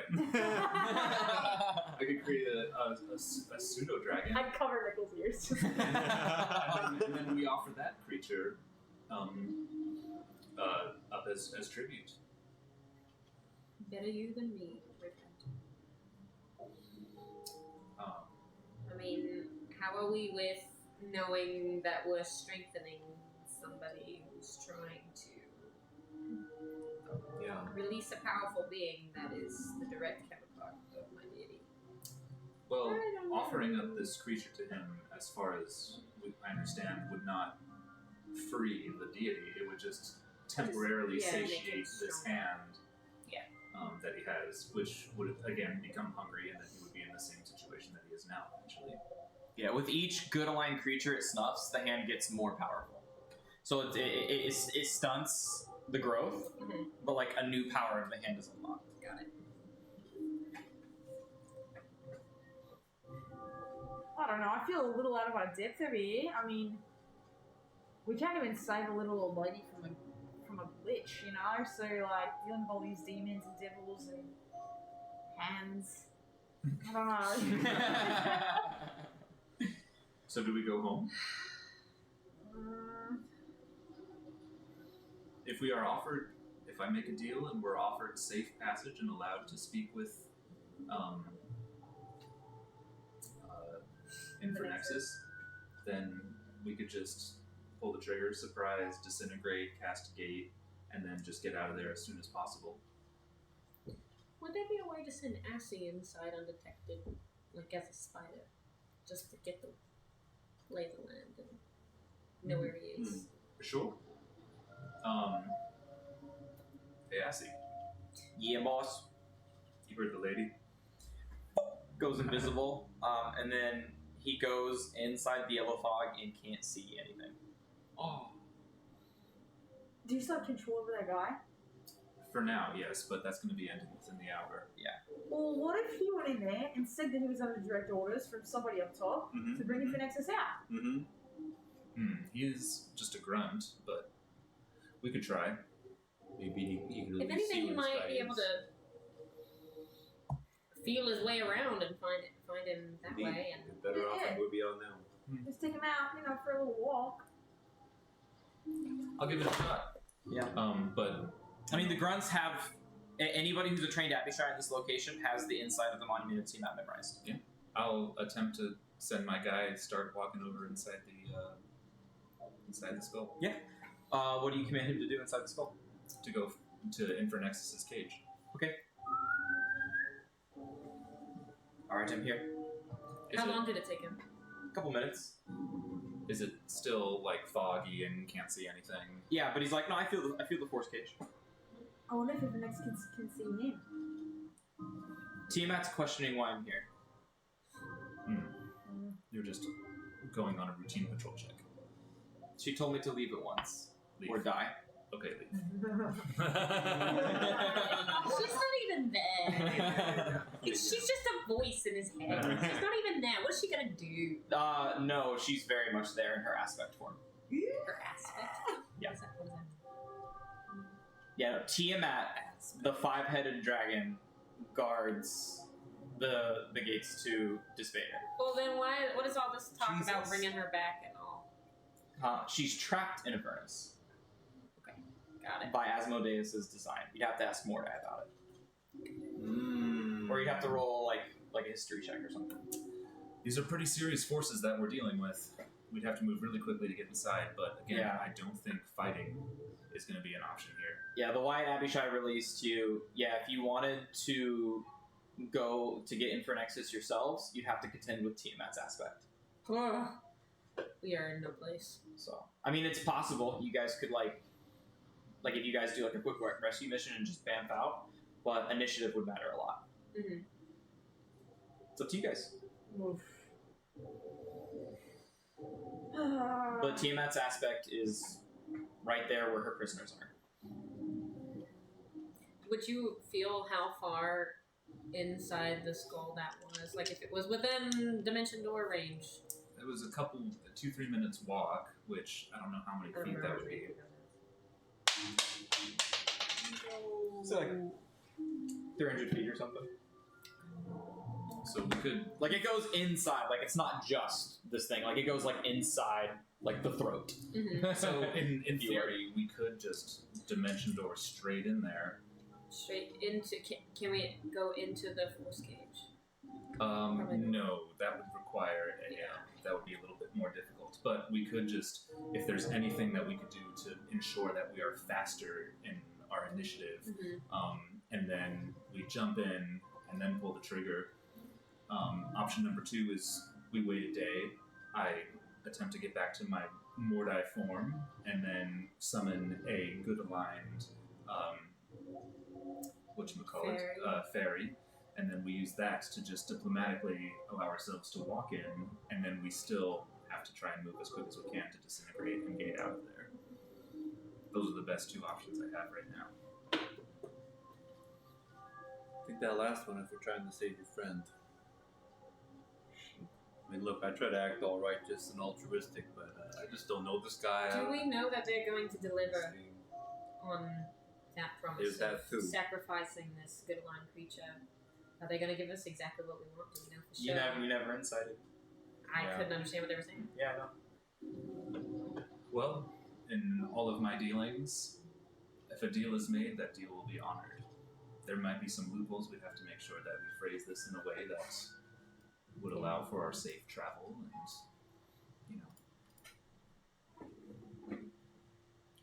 But also in a way that doesn't screw us over when we try to dip out of there.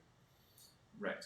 I think that if we're going to be dipping out of there, blasting disintegrates and gates, then, it's going to be a sticky situation anyways. Indeed. I definitely think the second option is a safer one. Offering a ferry. Is that something you're okay with? I mean, no, but It's still an evil act. yeah, But I would do it, so, Yeah, more I would do it. right. That's what I said. I think it's the safest. Don't condone it, Sadly but agree. Alright. So, I'm going to have to kill this person so he doesn't alert everyone else that I've dominated him and that we know of the inside of the layout. But, aside from that, I think we need to spend the night in the mansion and then try this tomorrow. Right. Okay. Should I stay as this? I think, well, if we need to disintegrate, then you may need to be... Can you disintegrate in that form? I don't believe so. no. No. We need to figure out some way of... Well, with that, Yeah. come over here. Dies. We'll say all the stealth checks were fine. He's dead. Just for the sake of time. Okay.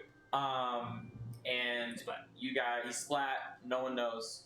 It's fine. He went off to go with Krull, and you guys are in the mansion. Not long rested yet. No. Still discussing what the future plans are for at the Monument of Tiamat. Okay. Sound good? Alrighty. Yeah. You have 3 weeks to think on it. Man, it's a lot, but, like, I didn't want to just rush in there. No. No, It's, didn't. I didn't no easy realize play. that Catch-22. that the aspect of Tiamat was there. Yeah. I didn't realize. I didn't. Yeah, when it was like, Tiamat's watching over, it's like, here, I'll show you. I thought it was like a voice from God. Like No, she's not it's- actually yeah. here. It's this. Holy. That's Whoa! Cutie! that's Tiamat's aspect. That's dope as Shit, fuck. yeah. We are not ready for her. That's you. Yeah. No doubt. That looks sick. Yeah, dibs. So with that, we're playing again on the 16th. So that'll give you guys a couple weeks to kind of talk it out and plan and figure out what you want to do. You guys can explore Hell. You guys can go back home, forget Infernexus. You guys can do. You guys can do Infernal Assault. You guys can do the sneaky sneak, try to dimension door in there and roll high initiative and try to combat Tiamat, stealing one of her prisoners. And there's so many options for you guys. So I'll be excited to see what you guys decide to do, and you Me guys will have too. a lot of time to decide how to do it. And with that, we will go ahead and end the session and see what happens next time Shit, yeah. on the Valor Collective. Such a sick pattern. See you then. I know, that's crazy sick. So cool. Long ago, in a land filled with magic, where heroes were abundant and danger was ever present, 4 adventurers met on a quest. Unlikely though the friendship might have been, they quickly found that together they were unstoppable. Realizing this, they formed an alliance, the likes of which the world has never known. This is their story. The brave Ranger Crimson and his unpredictable wild magic. The stealthy and deadly rogue Telemachus. The caring and talented bard Taran. And the cunning and silver-tongued warlock Mordai. And now as the party ventures forth, never knowing what awaits, legend will hold the tales of The Valor Collective.